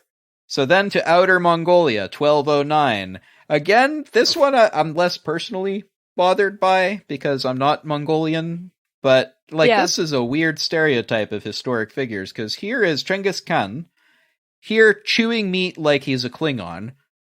Yep. You know, jumping a woman next to him, and, then as the time machine arrives, he picks up that noted weapon of the Mongols, the wooden club. Yeah. Because that was a thing. You know that thing that the Mongols were mostly known for, the club? I do like this little section where they've kind of realised that possibly they'd written too much into the first two bits. Yeah. 2 bits of the movie. Yeah, maybe, because I'm getting that, because we're sort of, this is a little bit ways into Act 2, and, yeah. Well, it's like 45 minutes or so into the first bit of the movie. Yeah, pretty much. And the White House in 1863, they just sort of show up at the White House and pull Abraham Lincoln into the phone booth. They lure him with a candygram. Yeah. So now they're out of space in the booth and have to figure out what's wrong with the booth. Because they are now in prehistoric... Well, no, because they end up riding it like a bathtub. Yeah, they do. So, hey, look, that turns out that comedy-sized flail seems to have done some damage to the antenna. If only they'd been somewhere after that fact, where someone might have been able to see the problem and help them correct it. I don't think anybody had ever seen that. I mean, how could anybody be an expert in... Oh. Cut to bowling alley, where Napoleon is altering his score not so sneakily, and after messing up his bowl shot, just starts yelling merde Shit. over and over, merde, merde, merde, like a child might. I just love the way they subtitled that. Oh yeah, absolutely. They didn't replace it. Shit, which is what he says. There's no... Yeah, that's an accurate translation. Let me just be clear about that. That is an incredibly accurate translation. Yeah, but but what the fuck is this portrayal of Napoleon Bonaparte? Because why do Anglophones insist on portraying him this way? That's what I don't get. I don't know. Like, it gets on my... I mean, I'm not a French person. I don't, as far as I know, have any French heritage. But, like, it does annoy me when you see things and you're just like, that's not how that person was. If there's historical records about that person... I mean, I get that it's a comedy, and as I say earlier, it's one of my favourite films. It's just sometimes this need to take the piss out of historical figures by following on with the stereotypes just kind of a... Yeah, but also compared to the portrayal of Abraham Lincoln, right? Who, granted, did some cool stuff, but at no point were they portraying him as, like, a logger, which is what he did for a long time, right? That you can choose how to portray people, and he was portrayed with the utmost of dignity. Socrates was this weird, creepy old man, right? Billy the Kid, super cool, Western guy. And, like, everyone non-American had problems with them. All the American guys were like, hey, look at this hero, right? Yeah. I'm not a fan. Billy the Kid, keep an eye on this man who is one of the most brilliant minds to have ever existed. You keep an eye on him. We don't trust his judgment. Yeah, no, because obviously he's not a smart man. This man is 60 years your senior. You're in charge, Billy. Yeah. Right? That's the part where sometimes I'm like, okay, movie, I get it, you're an American production, but come the hell on. Yeah. Right? Like, again, it's a comedy. Fine, it's a comedy, but these are real people you're portraying. Just deal with it. Just do it right, please. Please. Yeah, I'm not alone in this, am I? I'm real annoyed by this. No. It does annoy me because there's no... what I would have found considerably funnier, I mean, as I say, I love this movie, I find it hilarious anyway. What I would have found considerably funnier is if they had just pulled the correct like, backstories and represented these characters, these people, right, in the right way. And had a laugh with the fact that, they all come from different time periods. So, like, the cowboy might have been like, to the Greek man, to Socrates, hey, you smell quite clean. And Socrates is just stood there kind of going, What on earth are you saying? Yeah. I don't understand you. You stink. Yeah. You know, just playing those sorts of actual. Like, what time are you from again? Did we lose the knowledge of how to bathe, son? You know? Yeah, that sort of stuff. I think it would have been hilarious. That would have been much funnier than what they've done here. Though granted, I also quite like the fact that Socrates doesn't speak English. Yes. Which, good. I love that. Why would Socrates speak English? He speaks ancient Greek. Yeah, they have no translator chips or translator modules on the time machine, so it's just how it goes. So, so the kids at the bowling alley decide to ditch Napoleon as he tries to follow. The bowling alley owner confronts him for not paying. Yep. So, Moofie, and he doesn't understand. Just a quick verses here for you. Who would win? Hardened combat veteran, unfathomably successful general, and first and greatest emperor of the French Empire, who no prison could hold, and against whom it took the combined might of all of Europe to defeat even one time, and who is seen here armed with a sword, or one bowling boy. One bowling boy. Clearly, that's what happens in the movie, so, weird how that happens. Yeah, it's just how it works. So, weird garbled boys. French here, which I couldn't even make out, and, I guess at the end he mispronounces idiot, which he says idiot, but, he was also Corsican, so if he spoke Italian, idiota, fine, but I don't think he was speaking Italian. I'm not giving the movie that much credit. Let's put it that way. No. It was kind of waffle. It was language sounding waffle rather than actual French. He said a word that was an English word and tried to French it up for a bit. Bingo. Yeah. So, looks like the gang is stuck in 1 million BC San Dimas, California. Like, they're in San Dimas, but in 1 million BC. Fortunately, Ted has brought chocolate brand pudding tins of chocolate pudding. I didn't realise it came in tins sometimes. I always thought it came in plastic pots. It's a bit old school, but yeah, you used to get them in tins. I didn't know. I think you still get them in tins. Chocolate pudding's not really a thing we do. So. Yeah, no, pudding to you is just dessert. Yeah. You know how long that took me to get used to? People would invite me for pudding, and I'd be like, I don't really like pudding. Yeah. And they'd have no idea what I meant. Like, what do you mean you don't like pudding? Like, I don't know. It's sort of, I don't like pudding. Like, it makes sense, but, like, it's that weird language barrier that happens sometimes. Yeah. Which never stops. So, out of interest, if you had a little thing of pudding, what would you call that? It's a problem, isn't it? The thing is, I'd probably call it, like, mousse. Yeah, the problem that we're having here is the differentiation between mousse and pudding. There is no air in pudding. It's not a light, fluffy thing. It's like a mass of semi-congealed chocolate. I mean, it's kind of like liquid chocolate. It's more like a custard, is really what it is. It's definitely more like a custard. You would probably have you would probably call that chocolate custard. Probably, yeah, I suspect we would. Because I've never been around pudding, like, in person, as it were. Oh man, we're going to have to pudding you up. That works so much better than last time. I'm very pleased it works better than the last time. For those who don't know what we're talking about, see former episode Gremlins for reference. So, yes. They're stuck in 1 million BC, and there's Bill MacGyver's together a whole ton of bubblegum chewed by everybody to fix the antenna. And, which is just lovely. And oh boy, look at those. And here are some cavemen looking on in awe. Cavemen, here, in California. Yeah. A full 966,000 years before there were any humans in the Americas. Oh, well, didn't you know that they all... they all existed everywhere. And a full 500,000 years before there were any humans anywhere. Yep. It's fine. That's how it works. And without making too much out of it, look, these cavemen are white. Look, see? Yep. It was okay to take this land from Mexico, right? Because the people with our skin have been people with our skin color and our neck beards were here. Oh yeah. Way before there was anyone else, right? See? If anything, Mexico took it from us. Although, if they're in San Dimas, however many, like, 1,000 million years before. 1 million. They'd be in the sea. Sorry, what? They'd be in the sea. Because that many times we still have Pangea. I don't know. Was California part of Pangea, or did it erupt late? I don't know.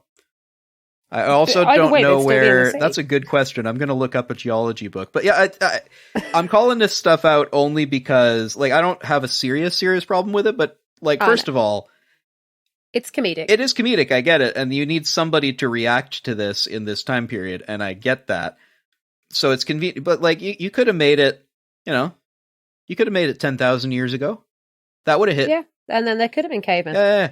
Because, like, literally yesterday, Moofie, I mean, literally as we're recording, yesterday, in 2020, we discovered that there were humans in the Americas 33,000 years ago, which is about 20,000 years ago before we previously thought. I thought they were.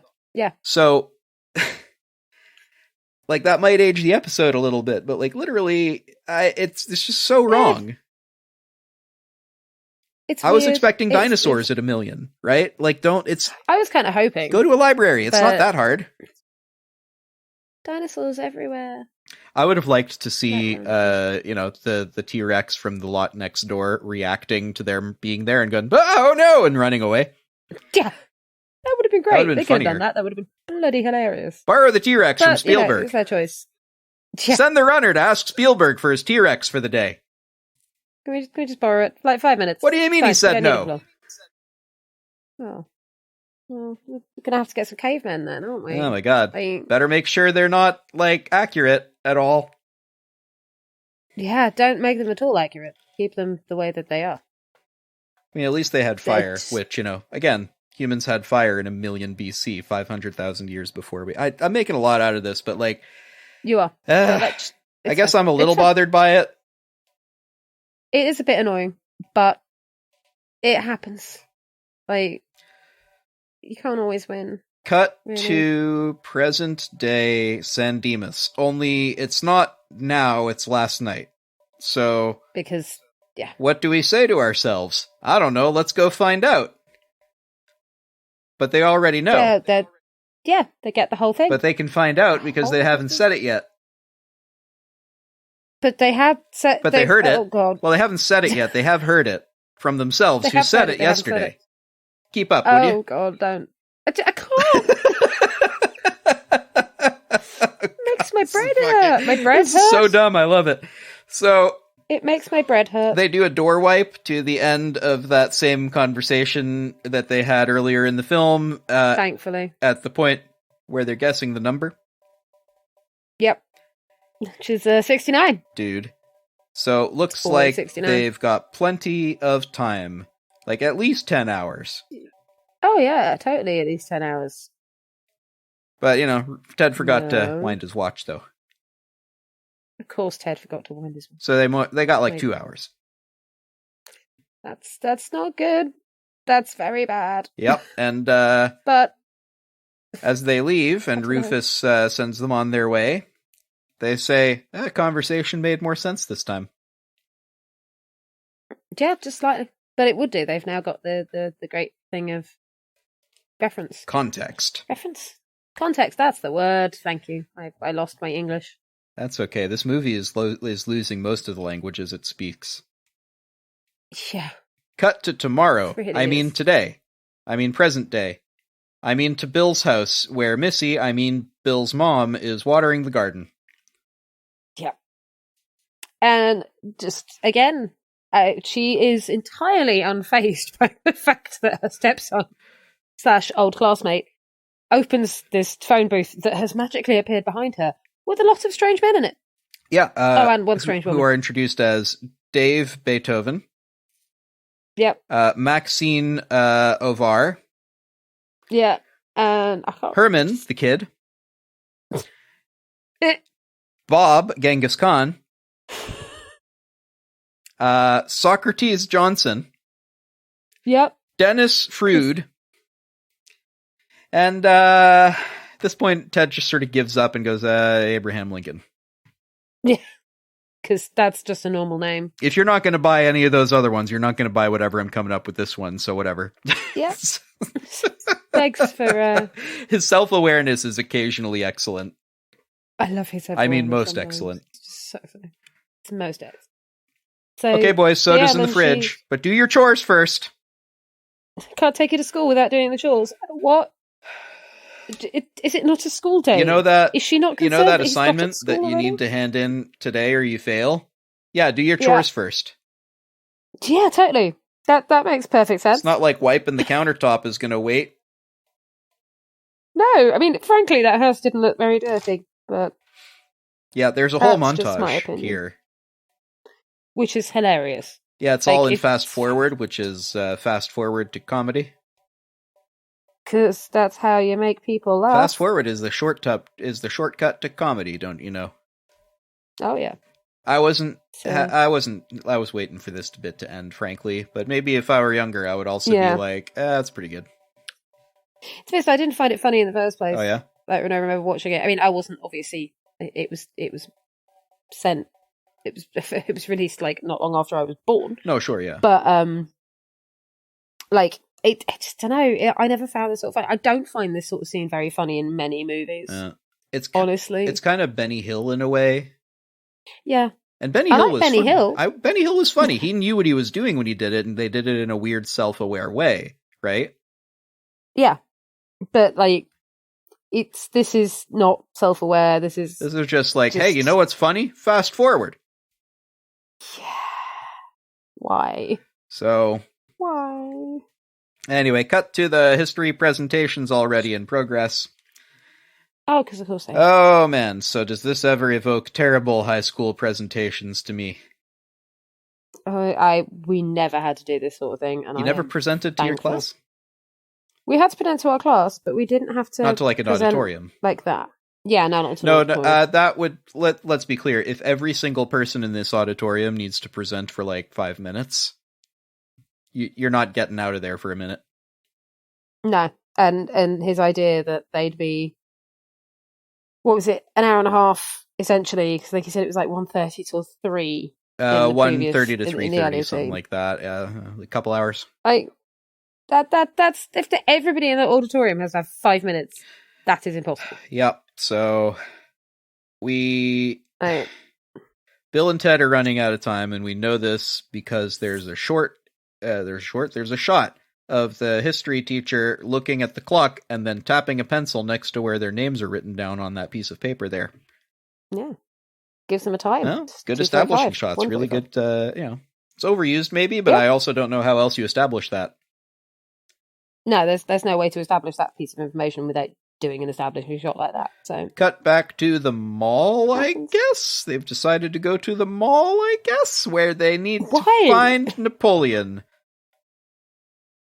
like, why did they go to the mall? I guess they need to Why? discover a little bit of San Dimas so that they can tell the class about what they think about San Dimas. Because that was the assignment. Of course, I mean, yes, but could you not like talk them through it? Maybe. But also, what does it say about your society if, like, okay, so we have 1 hour to show these people what our society is about and what our values are and who we are as people and a society and what kind of morals that we have. Let's bring them to the mall. Yes, personally, I would always bring someone to the mall when I'm trying to show them society's morals or not. I mean, I don't think it would show them good morals, but I'm not mad at. I think it's right. It would definitely show them something. I think it's right. I just don't like it. Yeah, I mean, this is the thing is as that girl who is talking in the first bit is saying about, if what's her face, Marie Antoinette would be like, let them buy more stuff or watch more TV. It's true. Like, we are a society of what's the word? Consumers. We're a consumer society. Yeah, true, except that the whole point of this was, the context of Let Them Eat Cake was people saying, Francis starving, we don't have bread to eat, and Antoinette saying, well, if they don't have bread, have cake. If they're out of bread, why won't you eat the cake, though? Again, you have cake. I can't imagine a world in which you don't have cake. Have the servants bring it to you. Yeah. You have those, right? It's misuse of a phrase that continually gets kind of misused, I guess, on it, rather than the actual concept. In this context, I'm not mad at it, because the student delivering it clearly has a cursory understanding of this, and they're a high school student, and that's fine. It's okay for them to have a cursory understanding of another country's historical events. But, still, though, it's still like, rage. Today, she might tell us, let them have TV. Ha ha ha. Like, okay, yeah, it's high school. Yeah, I remember that. Yeah. I'm sure I've delivered presentations like that. Yeah, I'm pretty sure I have. I didn't care about the presentation. I showed up and I was like, I don't know, history, right? I'm doing the thing you asked me to do. I am here presenting to the class because you told me to present to the class. Here's a slide that I prepared, by which I mean it's the default first slide in Photoshop. I did this presentation in Photoshop.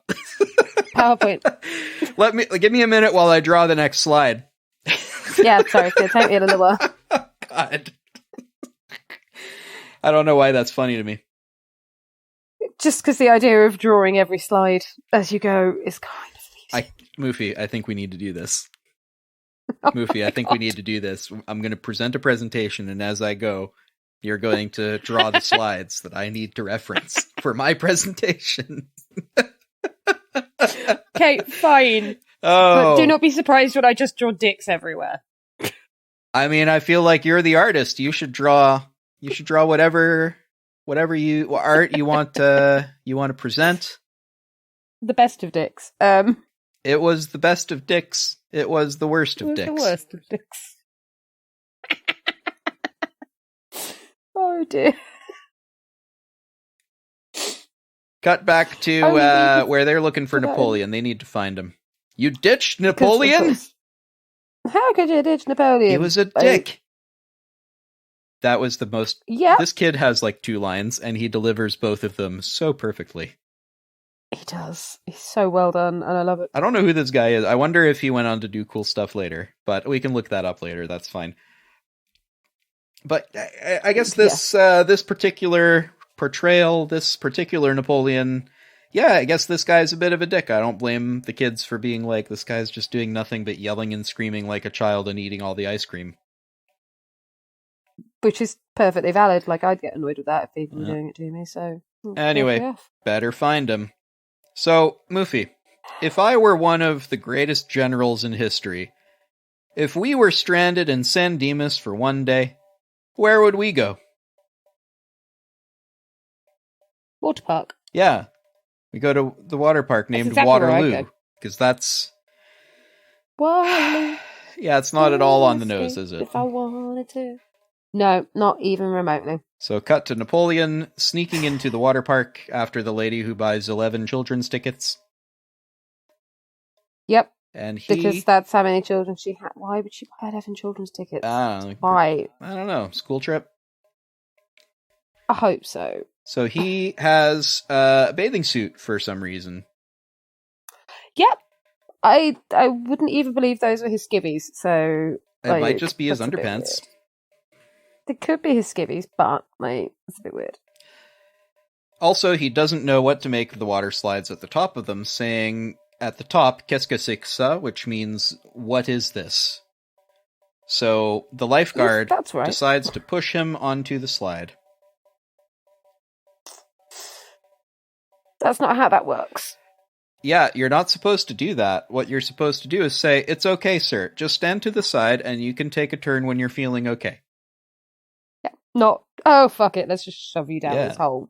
Also, side note, as he says, sacre bleu, first of all, pronounces it quite well. I was impressed. And also, this is an old school thing to say to the point where I've never heard a real person say it. Yeah, you hear it as a trope, but it's not ever an actual thing. It was a real thing. It was a real thing, but like my parents would describe that as like an old person thing, right? Yeah. Like their grandparents would say sacre bleu, right?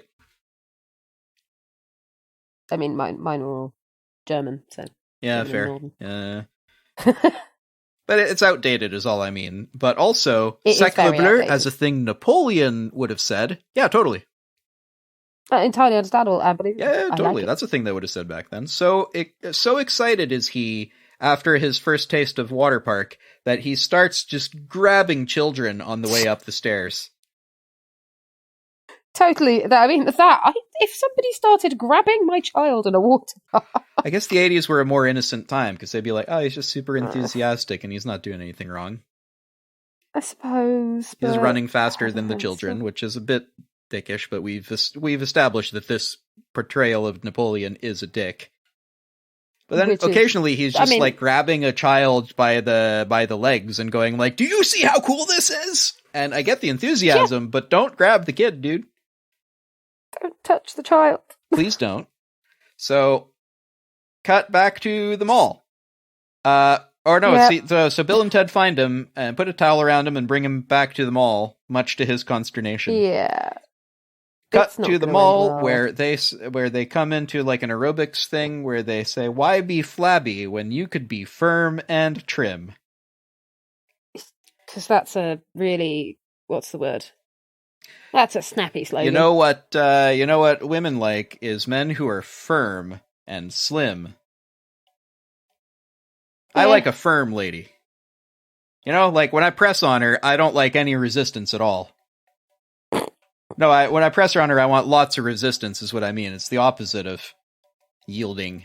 So you want the Venus de Milo? Yeah, I mean, ideally the Venus de... Yeah, I don't know where to go with that. Where are you going with that? Well, she's firm. You press her and... Oh, yeah, I need a lady who's actually made of marble.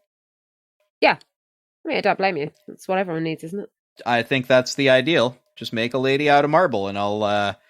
Might be a little difficult in some situations. Yeah. Like, if I need to bring her up a set of stairs, I might need help. We could make her out of light stone. Yeah, it wouldn't be firm enough. So, Jeanne d'Arc rather likes the look of 80s aerobics. Wonder why? See, why would you? Why would you? I mean, it looks kind of fun, doesn't it? Yeah, it just made me think too much of Flashdance. Of what now? It's a bit weird. Flashdance.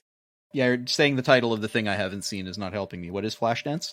It's if I remember rightly, it's about a woman who is running, who's like trying to be a dancer. Okay, start from the beginning. Is this a film? Yes. Okay. So it's a film about dancing and flashing lights. Yes. Yes. Got it. No. Got it. Yeah, cool. So cut to... No, they're still in the mall. They're still in the mall, and Beethoven... They're always in the mall. Beethoven enjoys synthesizers. He does. Which confuses me, considering the only reason that Beethoven could only really even compose or play music was because he felt the vibrations from the strings properly through it. And I guess it would work through the speakers, but he wouldn't know what was going on. In his later life, he went deaf, sure, but like in his younger days? But considering he didn't react to people coming in and people kind of going, what's going on early, he's obviously in that deaf stage of his life. I guess that means that he doesn't like synthesizers then, but in this scene, he likes this synthesizer. Specifically this one. Billy the Kid and Socrates decide to make a clumsy pass at some mall ladies. Which is truly ridiculous, because, like, for one, he's the right age. But, like, an old man hitting on mall teenagers. Oh, yeah, Billy the Kid is, like, 21. That's fine. That feels about right. Socrates, like, visibly elderly man, wearing a toga. Yeah. That's who all the girls want to get hit on by, is a man in toga. Also, Sigmund is here. Which is even funnier. Like, hello, I am Sigmund Freud, but you may call me Siggy. I do love it. I think Sigmund Freud was very well represented in this, amazing, even if he wasn't trying to... And you know, sometimes Moofie, a corn dog, it's just a corn dog. Yeah. This is not one of those times. No. This corn dog is not a corn dog. He just starts pointing it. It's quite subtle, but on second viewing, I was like, he is definitely pointing that corn dog. Oh, yeah. So he's definitely pointing that corn dog. Genghis Khan has discovered that aluminium baseball bats are somewhat superior to his wooden club. He discovers this by biting it. I mean, that's how I discover things are superior to other things. Did you? Don't you do that? So he decides to go ham on a mannequin. He just goes ham on it. Yeah, just randomly attacks it. For some reason, presumably. Abe is having his photo taken, and then the photographer wants his hat and fake beard back, despite the fact that the dude showed up in his hat, and his beard is just his beard. He probably just walked in with it, and this dude's like, yeah, can we have it back? And it's like, why would I give you something back that I came in with? But what? Nah. Beethoven has attracted a crowd with his keyboard shredding, which sounds suspiciously like guitar. It's very suspiciously like guitar, but we're not gonna complain about it. Just gonna let them have it. Gonna let them have that. Jeanne d'Arc Possibly. has decided to undon her armor and push aerobics lady out of the way to host the class herself. Yes, because I mean that I don't entirely get. Like, why would she do that? I was expecting her to join the class. Yeah, I would have gotten. I wasn't expecting this. But no, that was a bit much. I found that a bit strange. And she just kind of went, yeah, I'm just going to shove this woman out of the way, especially considering she was supposedly quite pious. Well, she was quite pious, obviously. She was, you know what I mean? Yeah. Like, very religious. And that just kind of seemed very out of character. Yeah, I mean, she was pious, but, like, occasionally God would tell her things like, hey, you see all those English people? You should just slaughter all of them. Just murder everyone. Leave none alive. I don't know, it's just very weird. Yeah, well, Jeanne d'Arc was a bit of a badass. So. A bit? Yeah, a bit. She was a badass. Totally. So, Genghis Khan is now an American football helmet and shoulder pads wearing man, and also he is riding a skateboard, which he can do for some reason. Oh, yeah. He knows how to ride a skateboard. It's a natural instinct for all people. Yeah, it's like a horse for your feet. Especially the Mongols. Yeah, that's how it works. Right? So I don't know. Billy the Kid discharges a firearm in public. That'll get you arrested. Followed by Socrates, who is carrying a water pistol and discharges that into the air. I love the fact that Socrates and Billy the Kid seem to have forged this really adorable friendship. It is quite lovely, isn't it? It's so cute. But, like, It just makes me a bit sad because they're never going to be able to see each other again once this is all done. Just like, Froude and Lincoln are apprehended at the top of the escalator because, wait, what did Freud do again? What did he do wrong? I don't remember. I mean, he pointed a corn dog at someone suggestively, but... Was that it? He didn't do, like... But then they called him a key, which I guess means a dick. And then they left, and then that was the end of it. I don't know what he did wrong. Why does security want him? I thought they called him a geek. Yeah, so he got called a geek. But he didn't do anything wrong. Lincoln, I guess they think that he stole a hat, so that one fine. But Freud didn't do anything wrong. Well, yeah, I suppose with he's Lincoln. Just being tarred with the same brush. Jeanne is also apprehended, much to the disappointed of the assembled crowd. I mean, less so to the woman who she pushed off stage, but... And Genghis Khan, Billy the Kid, and Socrates are trapped on the skating rink. Which is hilarious. What did Socrates do again? A water pistol in the mall. Sure. And Beethoven is apprehended for...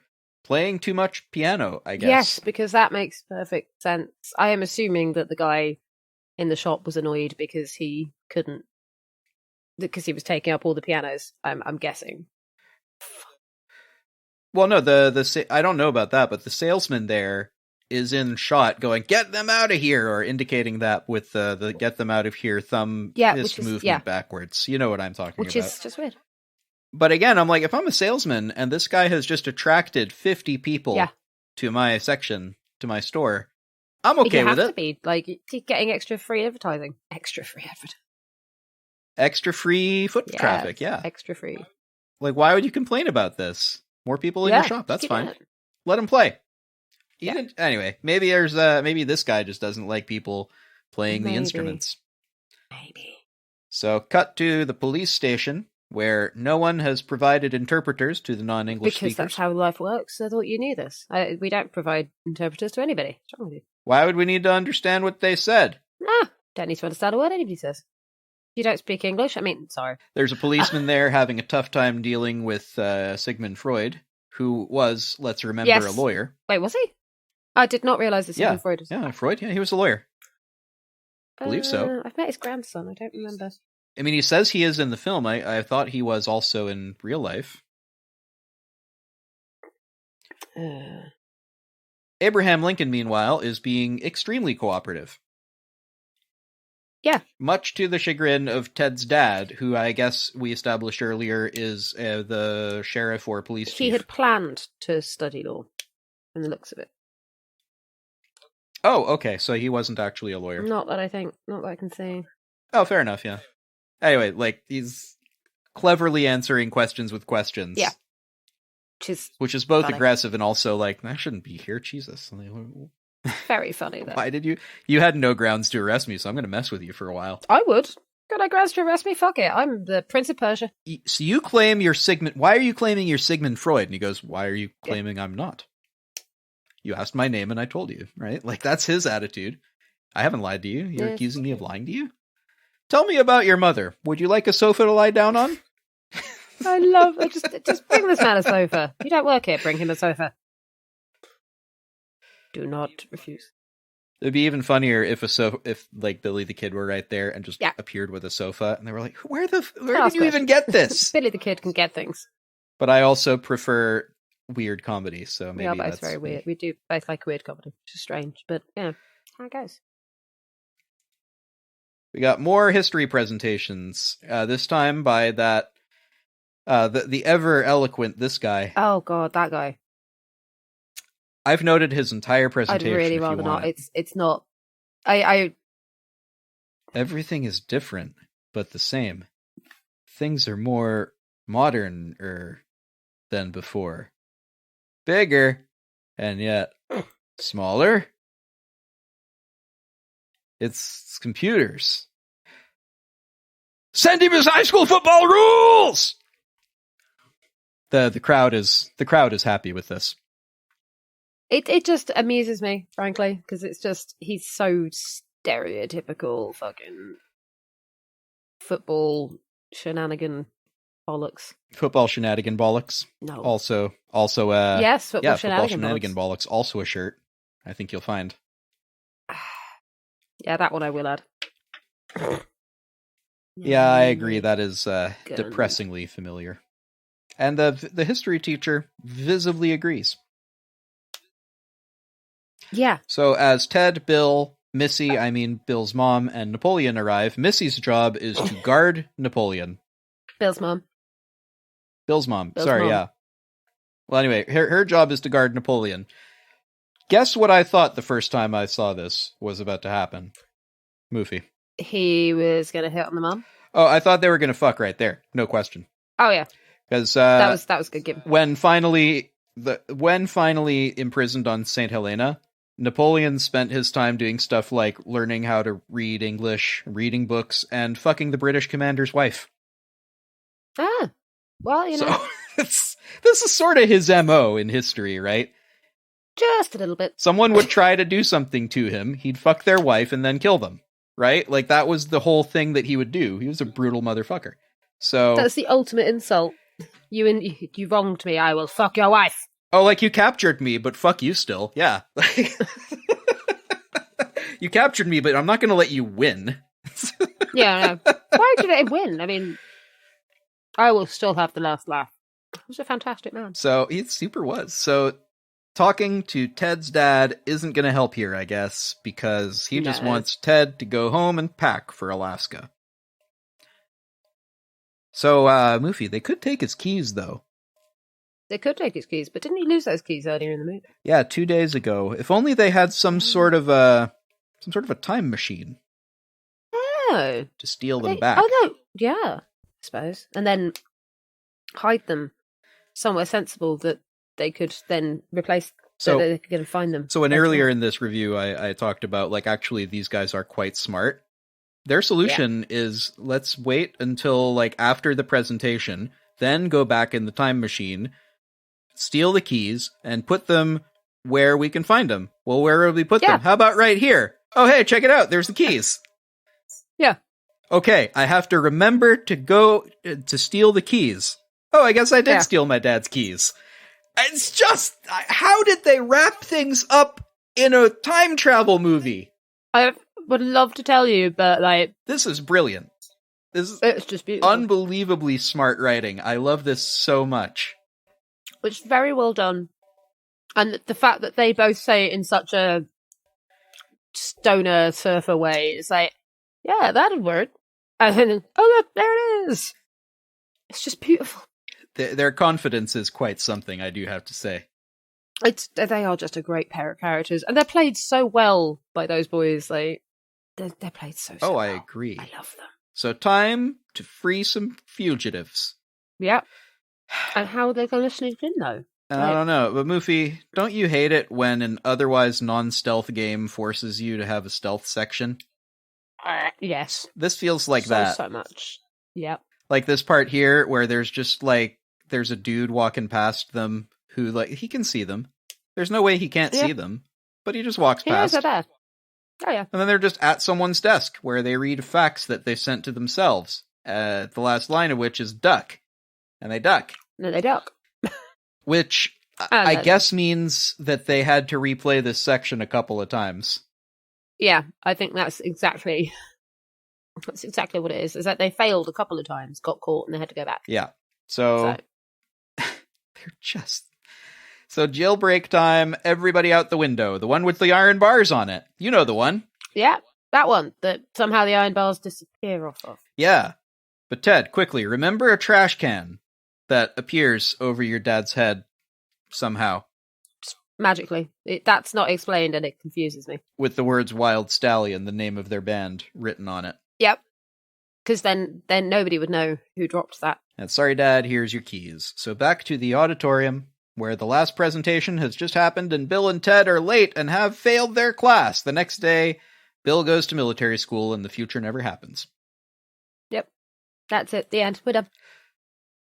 I mean, wait, look! It's a full-on rock show lighting display complete with choreography. I guess, they might have gone back to this section a few times to rehearse.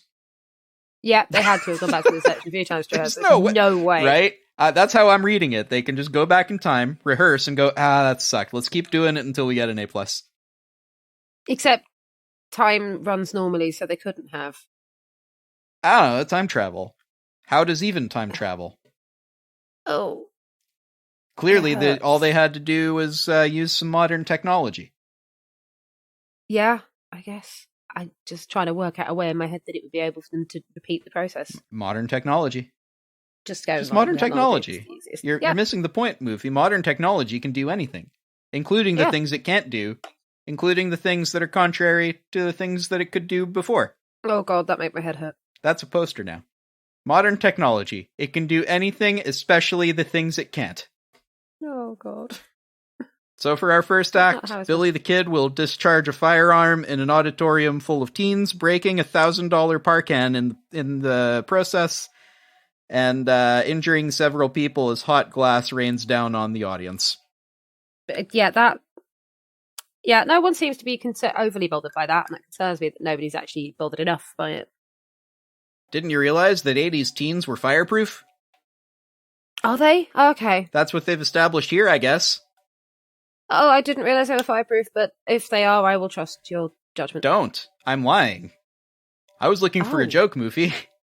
Why are you lying to me about Under no circumstances should you take what I say at face value. I mean, I thought this point, it wouldn't surprise me if modern technology had made these teens fireproof. Modern technology has also caused them to clap rhythmically, because if there's one thing that 80s American teens like, it's clapping. It's clapping. Yep. It's clapping. They like clapping. Everyone likes clapping. Everybody likes the clap. Bill and Ted, let's not go down that road.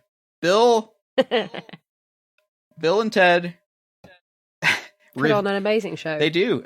Here's their review of time periods. Ancient Athens had many steps and columns. It was most tranquil.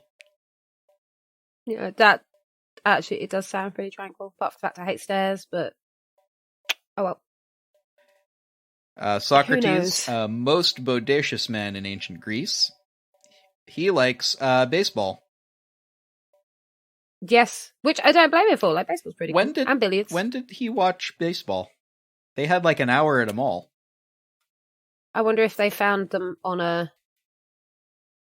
Or if he found a TV and was watching it in front of one of those electronic stores. Maybe it happened behind the scenes somewhere. Maybe there was a whole scene where he's like, okay, now do your homework.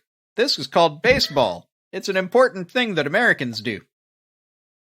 We all watch baseball. Everyone in America plays baseball, and if you don't, you're not allowed to be an American. That's the law. Sorry, that's how things work. We take away your AmeriCard. The AmeriCard? No. Sigmund Freud starts publicly psychoanalyzing Ted on stage. Which is quite funny. And then Bill doesn't need it. No, Bill doesn't need it. He knows what's up. He's got an Oedipal complex already. He knows this. To which that fantastic shot to the stepmother who's like, oh. Well, that's uncomfortable. Well, she's like 2 years older than him. Yeah, but like, I mean that her look is that's uncomfortable, right? Yeah. She appears to think, oh, geez, all right. Yeah. This is going to be weird. She should have understood. It was never going to be... It was never not going to be weird, Moofie. No, there was never a point it was not going to be weird. And anyway, Oedipus didn't know he was sleeping with his mother and went mad and killed himself afterwards. Yeah, that's right. This guy would know he's sleeping with someone who's not his mother. Yeah. Like, the whole Oedipus complex thing is a bit of a weird name for it, because I wouldn't really... It's not that he wanted to sleep with his mother, he just did, and then went mad. Classic history. It's not what we're here for. It's not what we're here for. We're here for Kung Fu with Genghis Khan, who knows Kung Fu for some reason, or at least knows how to spin around this staff with a blade on the front of it, I guess. I think it's this type of halberd, isn't it? I guess it's made of like some kind of tinfoil, this one is. Oh yeah, that one's not sturdy enough to do any damage. It's not really a weapon of any description. No, it's just it's essentially a roll of tinfoil. Jeanne d'Arc, seen here not understanding how swords work. Yep. That was, She uses it like a bat. What was it last week we were talking about? Oh yeah, I've got a constant thing against bad swordsmanship in movies. And it's getting better over the years, because people understand what fighting looks like, kinda. But oh boy. So Napoleon here. Do you know what he says in French? No. Okay, I don't really understand French. The words that he says in French, je vais pousser un terrible triomphe en russe avec mes water slides. That I got. Which, okay, slides. I think what he means is, je vais gagner une victoire terrible contre la Russie avec mes water slides. Which would mean I will win a great victory against Russia with my water slides. Given that he's pointing at a map of Russia with some red marks on it, which, if that's the length of it, that's like a 2,000 kilometer long water slide. Yeah, bad. So what he actually says is, I will push a terrible triumph into Redhead with my water slide. Because une Russe is a redhead, like a red-haired woman. A Russe, it's subtle, I grant you. A Russe is a Russian woman. Yeah. Russie is the country. Anyway, French lessons aside. But yeah, what he actually says is, I am going to push a terrible triumph into Redhead with my water slides. Oh boy. Oh, dear. Nobody in production spoke French, eh? Apparently not, which I find hard to believe. Or they did, and they were like, okay, believe. that's funny, we're leaving it. So there's also that. Oh boy. That I believe. Beethoven, seen here supposedly playing keyboards while generic guitar music plays. Yeah, because, of course. Bless him, he's deaf. Maybe they just didn't turn him on. Maybe they didn't. Uh, They just let him think he was playing. that leads us to the last speaker of the presentation, Abraham Lincoln. Gotta play to the local crowd, I guess. Oh, yeah. Who, 407 minutes ago. Yeah, 87 minutes ago. Just why? It's reference to his other speech. The one Fourscore. Oh, yeah, no, I know. But oh, yeah, so, 87 minutes ago, those guys there, the forefathers of these other people, were brought on a most excellent adventure, conceived by their new friends, Bill and Ted. These two gentlemen are dedicated to a proposition which was true in Abe's time, just as is true today. Be excellent to each other. And I just... Party on, dudes. You don't want to say it? We should say it together. And party on, dudes. Party on, dudes. That almost worked. Right, there's a stream delay. I keep forgetting. Yes. They just a slight stream all time travel away to the surprise of the assembled crowd. But they managed to place it in such a way that the smoke that is going off on the stage makes it look like they've just peeled it backwards, and it's fine. Yeah, that's okay. Pay no attention to the man behind the curtain. No, don't pay attention to the man behind what curtain? What man? So, I guess this is the epilogue now, and it has been an excellent adventure, so we joined Bill and Ted back where it all began, in the garage, playing music and making a video. But, maybe they should learn to play now. Yeah, maybe they should, and I feel that that's a very important thing if you wish to be a band. Yeah, normally you want to be able to play your instruments if you want to play your instruments for money. Yeah. That's how it works. Then Rufus shows up. You remember Rufus. I love Rufus. George Carlin. Fantastic man. Yep, and he has brought the princesses here with him. Who are pretty chill about the whole being brought to a different time period and given different dresses and all this sort of shit. Oh yeah, they went to the mall, right? And then the second one says, yes, and they showed us the wonderful world of credit cards. Yeah. They tried their accent so hard, but that was the best take they got, failed. Yeah, that has to have been the best. It's so bad. It's hard for rhotic speakers to do non-rhotic accents. I totally get that. But man, it's one line, guys. You couldn't have done, spend a bit more film. It's okay. Try a little bit harder, guys, please. Yeah. Just a little bit. I guess a lot of people just don't hear the difference, which is weird to me. I mean, I hear it very painfully, but then again, Nace's... Oh yeah, they're affecting your accent. Yeah, and I hate it when people butcher my accent. She says, going, very Middle English. Yeah, very Middle English, like Shakespeare. Middle English. No, like proper English. Yeah, like estuary English. Yeah. Yeah, so that's proper English, unlike all those other Englishes, which are not English at all, right? That's what you're saying? No. Just being posh, darling. Posh? Posh. Got it. Good. I was waiting for a punchline if you had one, but that's okay. We don't have to punch There is not a punchline. I'm just being a twat. Straight back into Surf London, yes. And we're at the end of the epilogue where, these two medieval princesses have been acquired for the guys, and they're also part of the band, I guess. Because that's... Also, yeah, turns out that the band is the thing that saves the universe, or at least that one society in 2688. And, eventually their music will put an end to war and poverty. It will align the planets and bring the universe into harmony somehow, because I guess the position of the planets can do that. Yep. And this is gonna allow all beings to communicate with one another. Though, frankly, that sounds a lot like the internet, and we've all seen how that's working out. Yeah, that ends well. Also, he has some new guitars for them. That's kind of cool. That's great.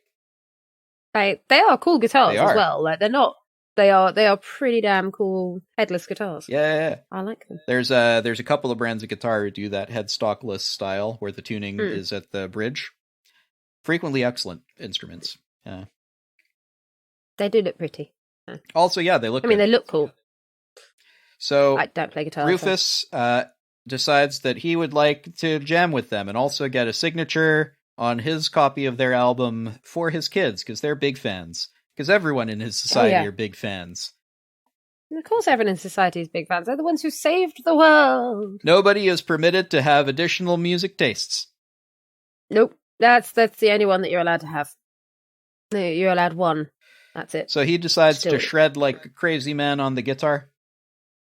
Yep, and which is impressive. Like, I know it's not George Carlin, but like, I would have loved that to be in George Carlin. Yeah, he doesn't actually play the guitar, but the person playing, I forget his name. I looked up the soundtrack, but yeah, they're legitimately excellent.